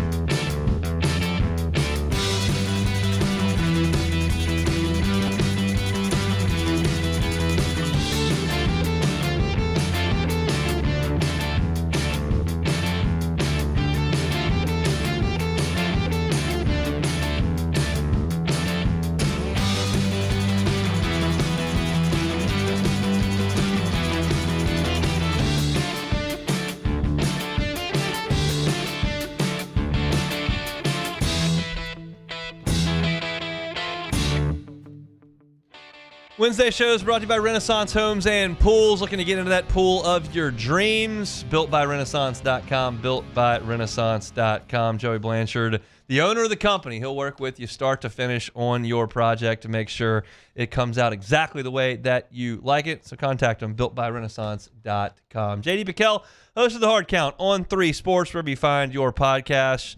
Certainly on YouTube as well. You can find our guy JD all year round with your college football content. He joins us on Wednesdays, does so now on those Jim Firearms Hotline. JD, how we doing? Dude, doing well. Doing well. Week 6 is here. And week 6 now, a year ago, everyone's saying, hey, this is the pumpkin patch week. This is the go out and get the yard work done week. And then what we had was not 1 but 2 field stormings. So what I'm saying is, Hunt, I don't listen to the people that say they're your friends that are asking you to go out and about this weekend. Make sure you're hunkered down and reevaluate your friend group if that's the case. We got to talk about week 5 first. Do we have to do that? We have to. I didn't even know we had a week 5. I thought we just went 4 to 6. I didn't even know LSU played last week. It was a sad state of affairs. I saw. I don't know if mea culpa is the right word, but you certainly were a little forlorn in your analysis of that game post game. We know that you've been drinking purple and gold Kool-Aid. You know that we thought that LSU would go to Oxford and win. They did not. Your reaction to the game? The only person that had a worse post game was probably Whit Weeks, with the whole having to handle that situation with Lane Kiffin afterwards. I don't envy him in that. But no, Hunt, I was distraught. And I was distraught because of the outward look here for LSU is tricky because that was the game where the run game was supposed to show up. Like Ole Miss going into that spot, statistically speaking, averaging 5 yards a carry given up. Like that's not a tough front to play against here going forward. You would think if you're LSU, and so for them not to be able to run the football against that team, I'm struggling to find a spot where LSU will just flip the switch in the run game. And it's not that they can't still have a good season and go, find their way backdoor into the playoffs. But like if Nuss is going to play like that, and that run game is going to look that way, it's not like BK said post game. It's not anywhere near complimentary football, which is what it's going to take for them to get to where they ultimately want to go. So I guess I'm sitting with this here and saying it's not the fact they lost, it's the way that it looked and what they weren't able to do. And that's what leaves me feeling the most melancholy here after that showing. What do you think about Ole Miss? I think Ole Miss is really good. It's like I think Trinidad Chambliss might be the truth. For him to look the way that he looked after playing D2 football last year, I was fully banking on the idea that, hey, that's nice you did against Arkansas. It's nice that you did what you did against Tulane, but like this is like Baker we're talking about here. This is Harold Perkins, brother. Like you're in for a rude awakening. And then the way that he delivered, the poise that he had, and the game plan they had that seemingly gave LSU fits, it would be the most college football thing ever for last year to be, quote unquote, the year for Ole Miss, where they go all in. They got 2 first-round guys on that roster, and Dart and Nolan, and then we fast forward the tape a year later, and the D2 quarterback is the one who takes them to the playoffs. Because like look at their schedule; they got 2 games on the road that I would imagine they're not favored in. Every game outside of that, I'm probably taking Ole Miss. And so if that means Ole Miss is 10-2, they're probably a playoff team, which would just be the most ironic thing of all time, given what last year was. I guess we'll go to Oregon-Penn State next. Ducks go there and win in overtime, 30-24. What'd you think? I think Oregon is psychopathic. Like, Hunt, tell me if I'm wrong here. I was watching Dante Moore out there on the broadcast, and yes, he's played college football before at UCLA. Yes, he was in the system for a full year last year, but he looked like he was just out there riding the bus. Like he looked like he was just borderline bored in that Penn State wideout. In an environment now, if you're picking Penn State, where you're saying, okay, that's going to rattle this first-year starting quarterback for Oregon. That's going to kind of take a second for them to get their footing. He was so cool, calm, and collected. I think this is Dan Lanning's best team. I really do. Penn State, you think less of them? Same? More? What? So I had Penn State near the back of my top 10 coming into that game. I wasn't overwhelmingly impressed with them.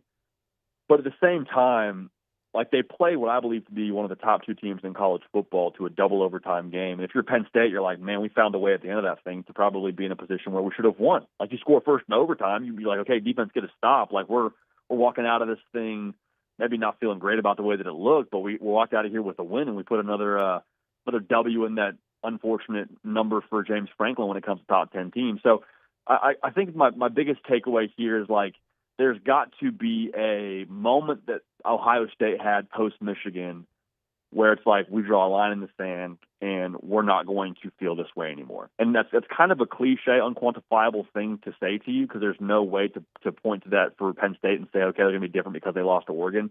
But I really do think it's all internal for them. Like I don't think there's a talent issue. They're as talented as I think most teams in college football are going to compete for a national championship. I wonder where that killer instinct is at and where that urgency is at because it felt like it was Oregon for 57 minutes of that game and then overtime. Like it felt like it was Oregon controlling it for the majority, and Penn State was not playing at the level of intensity you would hope you would get when your team is at home with a crazy wideout behind you. So there's a lot of thoughts there. I don't think less of Penn State, but at the same time, I never really thought Penn State was going to be a team that was going to end up playing for a national championship, that is. What was the biggest change in Alabama from Tallahassee to Athens? I think it's Ty Simpson. And not just what he's doing on the field. That part is obviously impressive. To me, it is him stepping up and looking like he's not the starting quarterback, but like the guy. You know what I'm saying? Like if you're going to be a team that wins a national championship, which Alabama aspires to be, you have got to have the guy that touches the football for you every single play, be the dude, be the guy that you look to, be the temperature setter emotionally.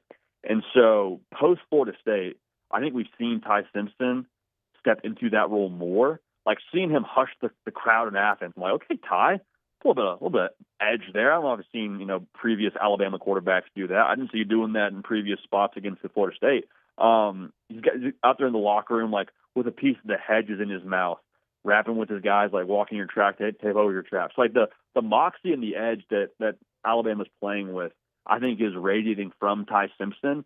And it's a big reason why I think they're in a good position here going forward, because they lack that edge against Florida State, but 15's bringing it now, and it's a big reason why you would like the Tide going forward.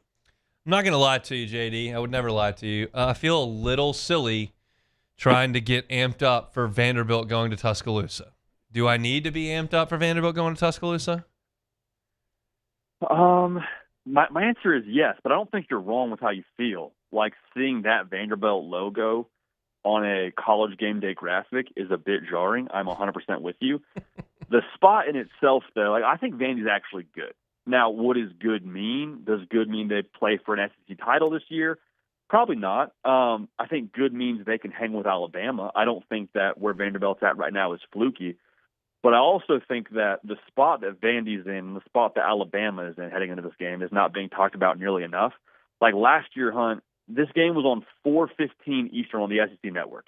This game was not circled for anybody. This was the sleepiest slate, right? And then this year, it's College game day. And so for Vanderbilt, I don't know how they're going to handle that. I have a feeling Diego Pavia will handle it well, but like as a team, if they don't handle that well and you see some, spotlight mistakes for them where, hey, we're on a big stage, a little bit nervous, don't play our style of ball, whatever. Like, they play a very low margin for error kind of game as Vanderbilt. Like, they're not a team that can win if they get down 13-0 quickly in Bryant-Denny. So I question that. And then also I look at Alabama, and it's like, yeah, you have the same questions of, well, yes, you beat Georgia. Do you handle success well? Last year's team didn't. I still think that Florida State loss lives in their mind. I think they were embarrassed by that. I think that fuels them. And I think the edge for Bama is ultimately a reason why they take Vandy seriously, plus the fact they lost last year. They take them seriously and handle business. I think if it's 10.5, I like Vandy to cover. Anything else, though, I'll take Alabama. Miami headed to Tallahassee, headed up the Sunshine State. How do you see that one? I just love that we're talking about this game, to be honest. Like, that in itself is fun to me, and it's a good deal. I think Florida State is more dangerous having lost to Virginia. I think they're more desperate, and I think that favors them. If they respond to it the right way, I think they will.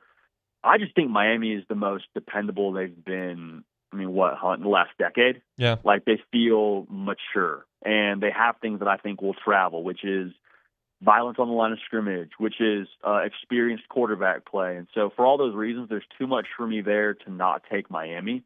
But if Florida State can be frisky early and create some uncertainty for that young offense, I say young offense, some newer pieces on the perimeter for Miami, create some uncertainty for them. If you kind of get Thomas Castellanos into a groove, and we could see a rerun of what happened in the Florida State-Bama game. So a lot of thoughts there, but I think it's all about how does this thing start and how much success does Miami have imposing their will on the line of scrimmage. I don't see another game that I just have to have analysis of, but I'd like to toss you this kind of bigger picture question. Oklahoma State job is open. Arkansas job is open. I think the Kentucky job comes open on Sunday. If not, it's this month. If I told you all the finances are the same, you can take one of those three jobs, Arkansas, Kentucky, Oklahoma State, where would you go and why? That's a really good question, especially saying that finances are going to be equal. If I'm the coach, the Kentucky job would be appealing to me because I'm getting paid SEC money like everyone says, but my expectations are go win 8 games. Yeah. So in terms of like a job that I want to do, I take Kentucky. If my goal is to go win, I think Arkansas in general is a more attractive brand when it comes to recruiting. Feels like there is a little bit more opportunity to acquire top talent with what they've been historically. So I think that's probably the way I would. I think I'd take the Arkansas job, but if it's about just living a life with a reasonable heart rate, I'd probably take Kentucky. It's interesting. There's going to be, I think, a number of jobs coming available here in the next few weeks. I would not be surprised at all if Kentucky and Florida are both open on Sunday. I think those are possibilities. We'll just have to see if that's the case. We'll talk about them next week. JD, appreciate a little bit of time. Enjoy the football this weekend, man. Appreciate you, huh? Have a great one, brother. JD Pickell, host of The Hard Count on 3 Sports. You can find him on YouTube, wherever you find your podcast. Just search The Hard Count. You can find him, and you can find him here every single Wednesday as well. So, got 30 minutes left to go. We'll take a timeout. Come back with our SEC football power rankings next. The Hunt Palmer Show. Swing Easy Golf Club in Baton Rouge, swingeasygcbr.com. If you're a golfer, no matter if you're a scratch player or if you're someone who just likes the game, likes to hit some shots, and maybe not great, but you're just a weekend golfer, maybe a few times a year. Either way, you can have a great time at Swing Easy Golf Club. Socialize there. You walk in, you look right to the left at Swing Easy Golf Club.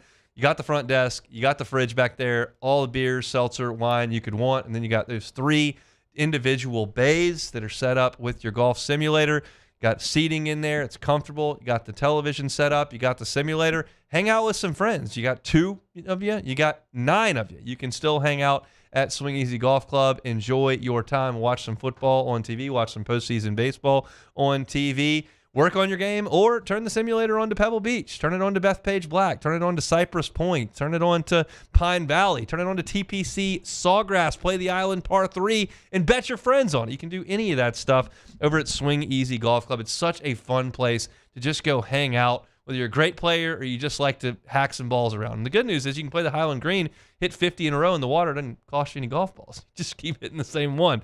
Just go see it. Trust me, you'll want to go see it and hang out at Swing Easy Golf Club. It's there on Segan at Perkins. You can check them out online at swingeasygcbr.com. But again, highly recommend you go see them at Swing Easy Golf Club. These ice cubes could have been a thankless bed for an all-you-can-eat salad bar. But instead, they cradle and cool the crisp, refreshing Dos Equis. Nicely done, ice cubes. When it comes to pipe fabrication, time is money. And at River Parish Contractors, we make every second count. Our 36,000 square foot shop is ready to take on your projects right now.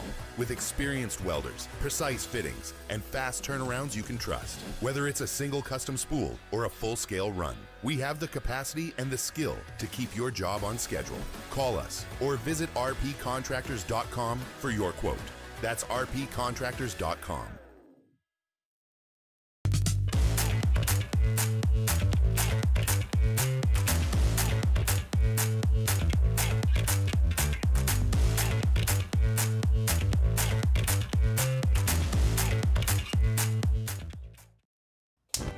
Looking for cleaner energy? Propane is energy for everyone.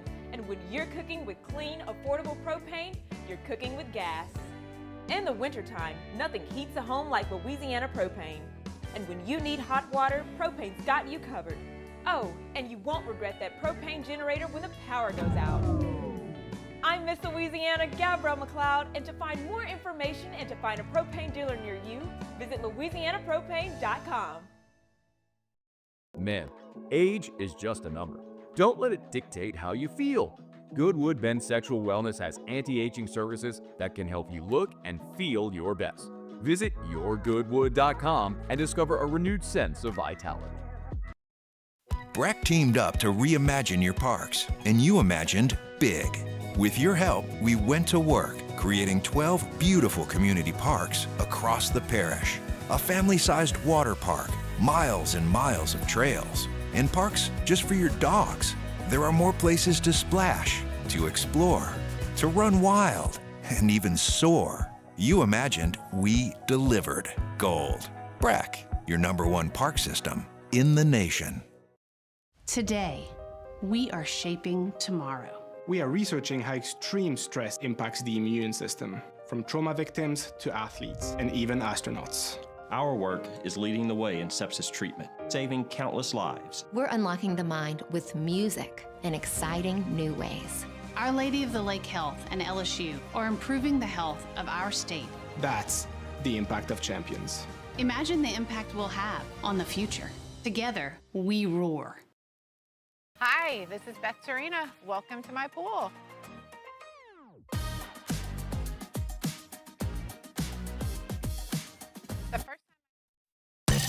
You're listening to The Hunt Palmer Show, brought to you by Renaissance Homes and Pools.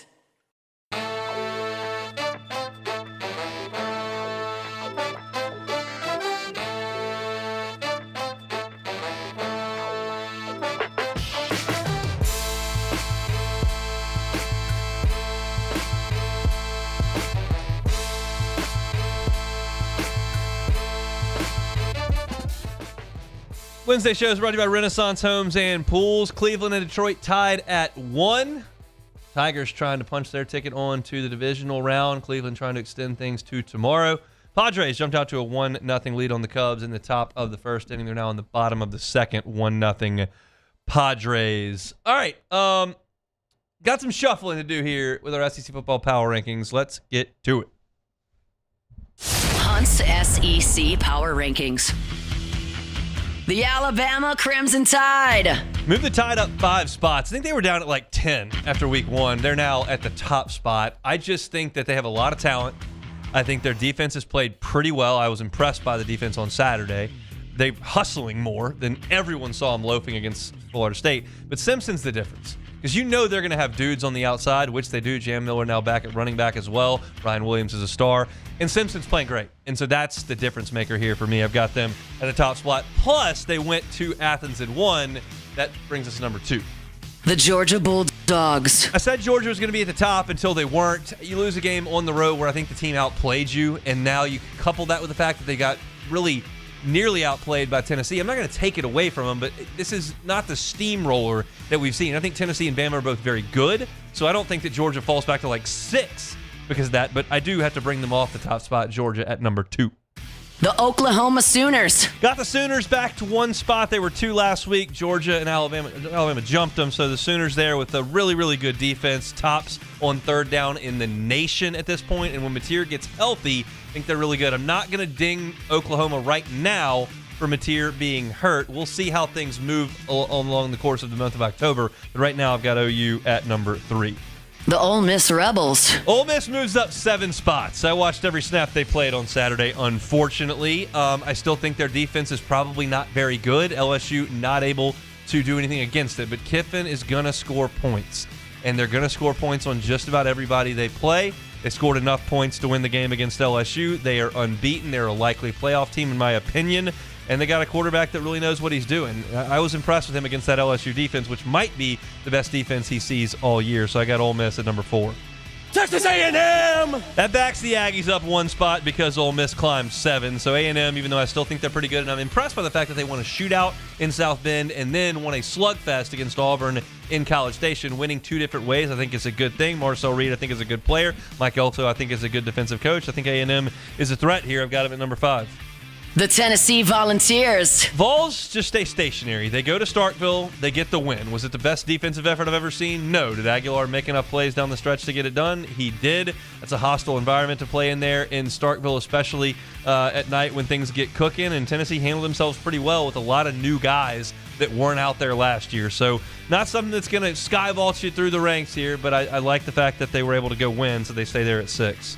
The Missouri Tigers. Missouri doesn't move either. They're there at 7. Their strength of schedule has not been very, very, very difficult to this point. We'll see what they do in the month of October. I think they're good. They're not great. They're 7. The Vanderbilt Commodores. The Andy's beating up on some teams they're a lot better than. We'll see what happens this weekend. They got to go to Tuscaloosa. I can see a situation where Vanderbilt's in the top 4 next week. I can see a situation where Vanderbilt's in the bottom 4 next week. It really depends on how things go in Tuscaloosa, Alabama. For now, right there in the middle at number 8. The LSU Tigers. I backed LSU up 6 spots. They are the biggest mover of the week, and it's the wrong direction. That offense is bad right now. There's not really another way to suggest it. They've got an opportunity to get better throwing the ball, and the defense is good. So they're not a disaster, but I had them in the top 3. They're now back in the bottom half of the league at 9. The Texas Longhorns. Horns stay the same. They're right there in that 10 slot. They've got some big ones coming up. They got to play Florida. They got to play Oklahoma. They've got to prove themselves against some teams with a little bit more talent than what we have seen thus far. The loss to Ohio State's not a disaster. It's not, but the offense has not been good. So I need to see some more. I still have left Texas down there at 10 while they beat up on a bunch of teams that are not very good. The Auburn Tigers. Auburn slips a couple of spots because they're losing. They're not terrible. They're not bad. They're just losing. They lost at Oklahoma. They lost at Texas A&M. A lot of teams are going to lose at Oklahoma. A lot of teams are going to lose at Texas A&M, but you're losing. So I can't, in good faith, move you up significantly. In fact, in this point, I moved them down 2 spots. Auburn at number 11. The Mississippi State Bulldogs. Mississippi State moves up to the 12 spot. That is a 3-spot rise for Jeff Levy's team in a losing effort, no less. But here's what they did. They beat Arizona State. They played Tennessee right off their skis into overtime. That's good stuff by Jeff Levy's team. I think Shapen's playing well. I think their defense is respectable. It's not good, but you've gone from embarrassing to respectable. So I gotta give you credit for that to an extent. Mississippi State moves up to number 12. That is a 3-spot improvement for the Dogs. The South Carolina Gamecocks. Gamecocks stay stationary. They right now are as bad on offense as LSU, especially running the ball. And Norris Sellers taking way too many sacks. They've lost a couple of games, including a blowout loss to Vanderbilt, lost a game that was reasonably competitive against Missouri. They're just not very good right now. We'll see them in Tiger Stadium a week from Saturday. South Carolina at number 13. The Florida Gators. Florida's bad, but their defense is still pretty good. So that leaves them in the 14 slot. I'm not moving them back in, even though they're not winning any games. We'll see what they can do this week when they got Texas coming to town. But Florida stays at number 14. The Arkansas Razorbacks. I had the Hogs at 12 purely because they have a fun offense. And even though they lost to Memphis, they lost Ole Miss, they were scoring points in those games.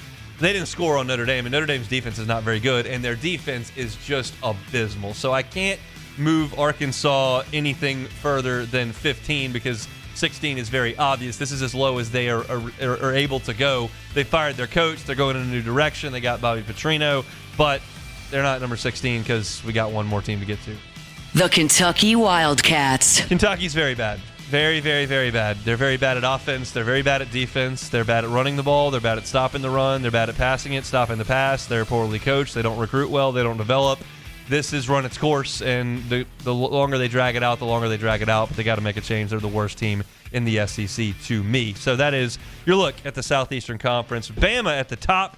Georgia, number 2. Then you got Oklahoma, Ole Miss, 3 and 4. Texas A&M comes in at 5. The Tennessee Vols at 6. Missouri, 7. Vandy, 8. LSU, the free faller of the week. They go down to number 9. That is a 6-spot drop for the Tigers. Texas at 10. Auburn drops to number 11. Mississippi State rises the ranks to 12. Then you got South Carolina at 13. Florida at 14.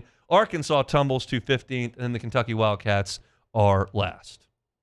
Pretty good stuff, Hunt. Pretty good, he says. Yep. You have no complaints about that. No, not really. I think Alabama has the best win of anybody so far. They beat at Georgia and at Athens. I mean, that's the best win, and they also have a loss. They do have a loss. Oklahoma has no losses. Ole Miss has no losses. A&M has no losses. That's true, but Tennessee Oklahoma has one loss. Missouri has no losses. Oklahoma hasn't done anything really. They beat Michigan at home with Bryce Underwood. They beat Auburn at home by 1 touchdown. Oklahoma hasn't done anything over impressive. That they don't have a great win. I think even with Alabama's loss, which was bad, I still think that massive win against Georgia in Athens is. I think if Bama wins that one at home, I don't know that it's as impressive. But since they went on the road and did that, I'm okay with them being without at 1. some tip ball turnovers or some fluke strip sack score. Yes. It was just kind of a legit win. Ty Simpson throw it around a little bit, play some defense. Yep, that was pretty good. I like Vandy above LSU. I don't know why so far you would have any other. I mean, my thing is LSU and Vandy. On a neutral side, LSU's going to be favored, but I don't want to play against Diego Pavia the way that offense has been humming. I know LSU's got a good defense, but we said the same thing about Ole Miss. Ole Miss hadn't played a defense like LSU yet. They still came out there, and LSU's offense couldn't do anything. So that's the point. That's the problem. The prism with which we view LSU's defense is altered by the fact that they had to play for 90 plays. You cannot. But it's also by the other's token, if Halsey doesn't punch that ball out at the 4-yard line and they score a touchdown there, that game looks a lot worse. It does. And I guarantee you, I haven't listened because I can't bring myself to do it, but I can't listen to the Ole Miss stuff this week. But I guarantee you that was the point. It was not that, LSU kind of held Ole Miss at 24. It was like, well, they should have had 31 if they don't fumble on the 4-yard line. I'm confident that's the take that you would get from the folks in Oxford. And that's not wrong. Like they could have scored if you don't have that ball punched out. But A.J. Halsey knocked it out there. So that's your power rankings here on this Wednesday. We will step aside, come back, and close it out next. The Hunt Palmer Show. Genesis of Baton Rouge, genesisofbatonrouge.com. America's best warranty is what you can find at Genesis of Baton Rouge. I always tell you about the people at Genesis. I tell you about the facility at Genesis. I tell you about the IHA top safety picks, which every model is. I tell you about how comfortable and stylish the cars are. There's so many things that are great about Genesis of Baton Rouge, but one of them is the warranty that you get with every vehicle. It's industry leading. You're talking about a powertrain warranty for 100,000 miles in 10 years. You're talking about a new vehicle warranty, bumper to bumper, 5 years, 60,000 miles. You're talking about 24/7 roadside assistance wherever you go, 5 years, unlimited miles. And also complimentary scheduled valet maintenance, 3 years, 36,000 miles, so you don't have to deal with all the tedious things that go into maintaining a vehicle. It's tedious. It is. I'm going to have to deal with mine on Friday. It can be. But you don't have to, because you can make sure that that is taken care of by the folks at Genesis of Baton Rouge. Check them out online, genesisofbatonrouge.com, genesisofbatonrouge.com. Flight by Yingling is raising the bar by crafting the next generation of light beer. With only 2.6 carbs and 95 calories, this is premium refreshment 6 generations in the making. Flight by Yingling. Raise the bar. Parish Construction and Roofing. This is Coach Kim Mulkey. Go to parishbuilt.com for all of your roofing needs. From your hometown, parishbuilt.com. My father, J.B. Falgu, had a vision of growth for First American Bank and the communities we serve. The bank's foundation was built on his legacy of compassion, loyalty, and dedication. Through his years of leadership, First American has prospered to heights even J.B. could not have imagined. I know my father would be extremely proud of the customer service and financial stability that First American provides to Southeast Louisiana. We continue to thrive because of the legacy of J.B. Falgu. 104.5 ESPN Baton Rouge and First American Bank and Trust bring you the Heart of the Game Award, recognizing student athletes who deliver when it counts. Nominate your game day standout at 1045ESPN.com by the 21st. We'll choose 5 male and 5 female finalists, and then it's up to the fans to vote for the winners. Each winner gets a $250 gift card, a custom award, and the spotlight they've earned. Presented by First American Bank and Trust, a banking tradition since 1910. These are the luckiest ice cubes in the world. They could have been a thankless bed for an all-you-can-eat salad bar. But instead, they've been called upon to cradle and cool a crisp, refreshing Dos Equis. Looks like the lucky just got luckier. Dos Equis. Man, age is just a number. Don't let it dictate how you feel. Goodwood Bend Sexual Wellness has anti-aging services that can help you look and feel your best. Visit yourgoodwood.com and discover a renewed sense of vitality. At Auctioner, we know healing is a team sport. That's why we've partnered with world-renowned orthopedic surgeon Dr. James Andrews to create the Auctioner Andrews Orthopedics and Sports Medicine Institute. Whether you're a professional athlete or a weekend warrior, our team of specialists are dedicated to getting you back in the game. So whatever your reasons are for reaching your personal best, we've only got one: you. Auctioner Andrews Institute. Long live you. Family owned and community driven. Service Chevrolet Cadillac, a legacy you can trust since 1972.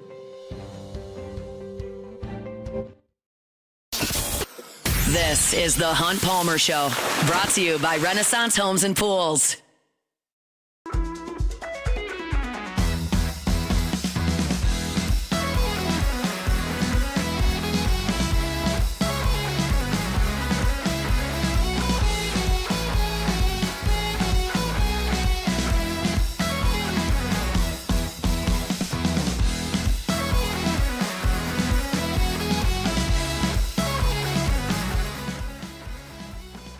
These 3-game series are just like fever dreams. Like, it's outside of the Dodgers just ambushing the Reds last night. It's just scrapping, fighting, and clawing for any run you can possibly get.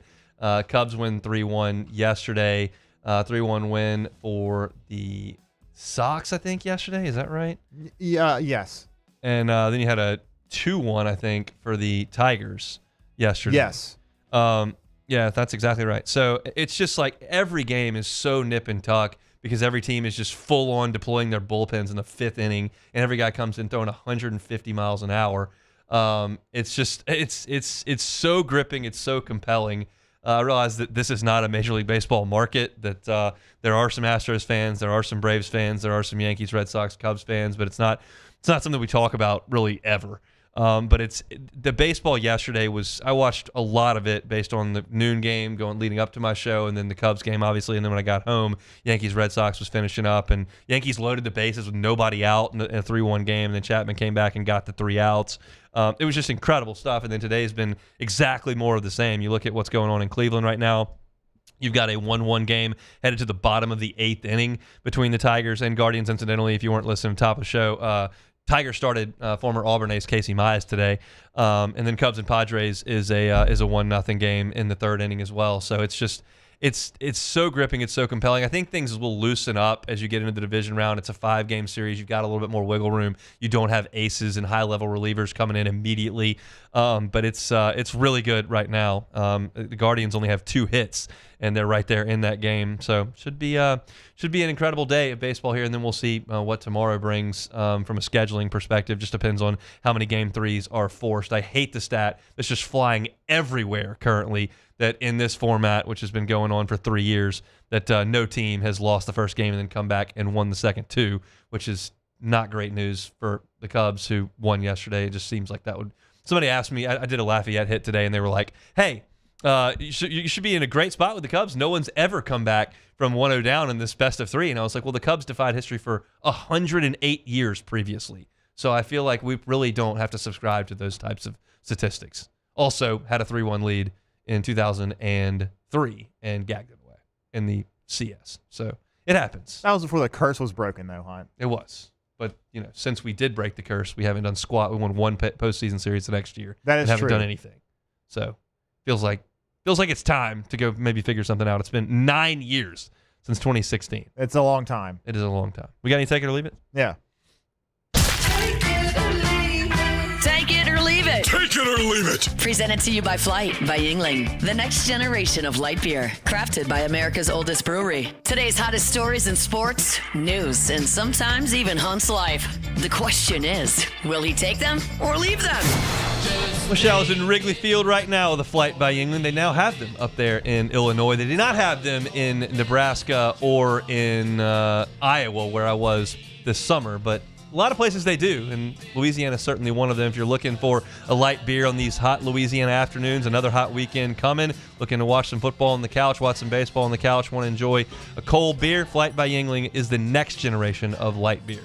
All right, first one here, some big NFL news. The Browns will be benching Joe Flacco and starting Dylan Gabriel. It will not be Shadur Sanders. He will still be the 3rd string. Flacco will now be the backup for Dylan Gabriel. Gabriel, of course, was a 3rd-round pick for the Browns, while Shadur went later in the draft.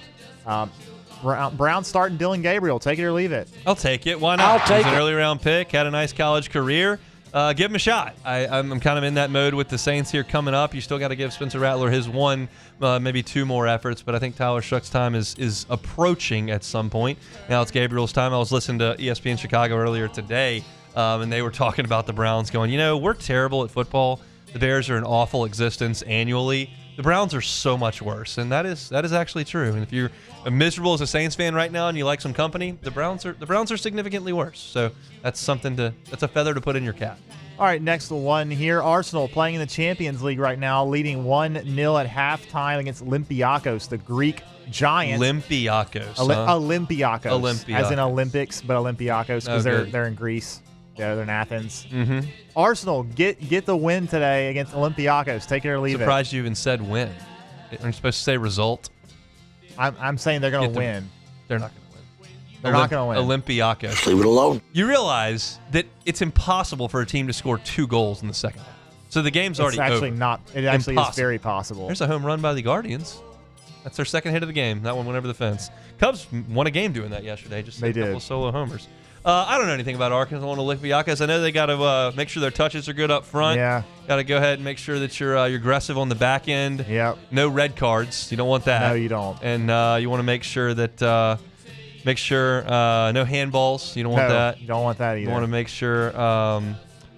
Come on, you're a soccer dad now. Huh? Your through balls have to be great. Yes, you got to have great through balls, because if you don't have great through balls, you're not going to be able to get the ball in the net. That's a great point by you, Hunt. You really should be studying up some more since you're going to be a soccer dad. If Hunt. Alexi Lawless needs to sit out his analyst role, I can jump in and make it happen. Well, he's pretty bad. You could probably do better than him, to be honest with you. Who's good? Landon Donovan? He's all right, but he had a little spat with some of the current U.S. men's national league players, so that was kind of stupid. Not great. He also needs to shave his head. It looks really bad. All right, last one. The Commanders, Jaden Daniels, plans to play after being cleared. JD5 and the Commanders get the win against the Chargers on Sunday. Take it or leave it. I will leave that. Chargers, I believe, are very good. They're pretty good. I believe they're very good. I think they're a Super Bowl threat. Shocker. That's you fair. Hire a really good coach, and he turns everything around pretty quickly. I don't know if that's a great look for Brandon Staley, but hey, Saints don't need him to be a head coach. They just need him to call some defenses, which generally speaking he does a pretty good job of. But yeah, Jim Harbaugh is as good a coach as there is in football right now, college, pro, whatever the case may be. He's very, very good. I'm hopeful that Dan Quinn, Jaden Daniels, and the Commanders can win. I will be pulling for the Commanders. Hail to the Commanders, but I don't believe they're going to beat the Chargers. Last one, Cubs down 0-1 early. They were down early in the last game, but the Cubs win today. Take it or leave it. Leave it. I got to stay consistent. Leave it So alone. they weren't going to win yesterday. That's Got to fine, go ahead and make sure. sure that we say they're going to lose. All right. I'm disgusted by the fact that Dylan Cease keeps striking people out. The guy's ERA on the road is 1 billion, and we can't make contact. He's got good stuff, Hunt. I don't care. Hit the ball. That's it. All right, if you missed any of the show today, catch it on demand wherever you find your sound. Hunt Palmer Show. Hunt on LSU for your LSU stuff. Hunt on Saints for your Saints stuff. We're back tomorrow. Talk to Luke Johnson. Talk to Chris Blair. Also get you SEC picks against the spread, because I won't be here on Friday. So we'll do that on tomorrow's show. Matt's going to drive you home on AFR next. See you tomorrow for the Hunt Palmer Show. The Hunt Palmer Show. Looking for cleaner energy? Propane is energy for everyone. Propane water heaters are very cost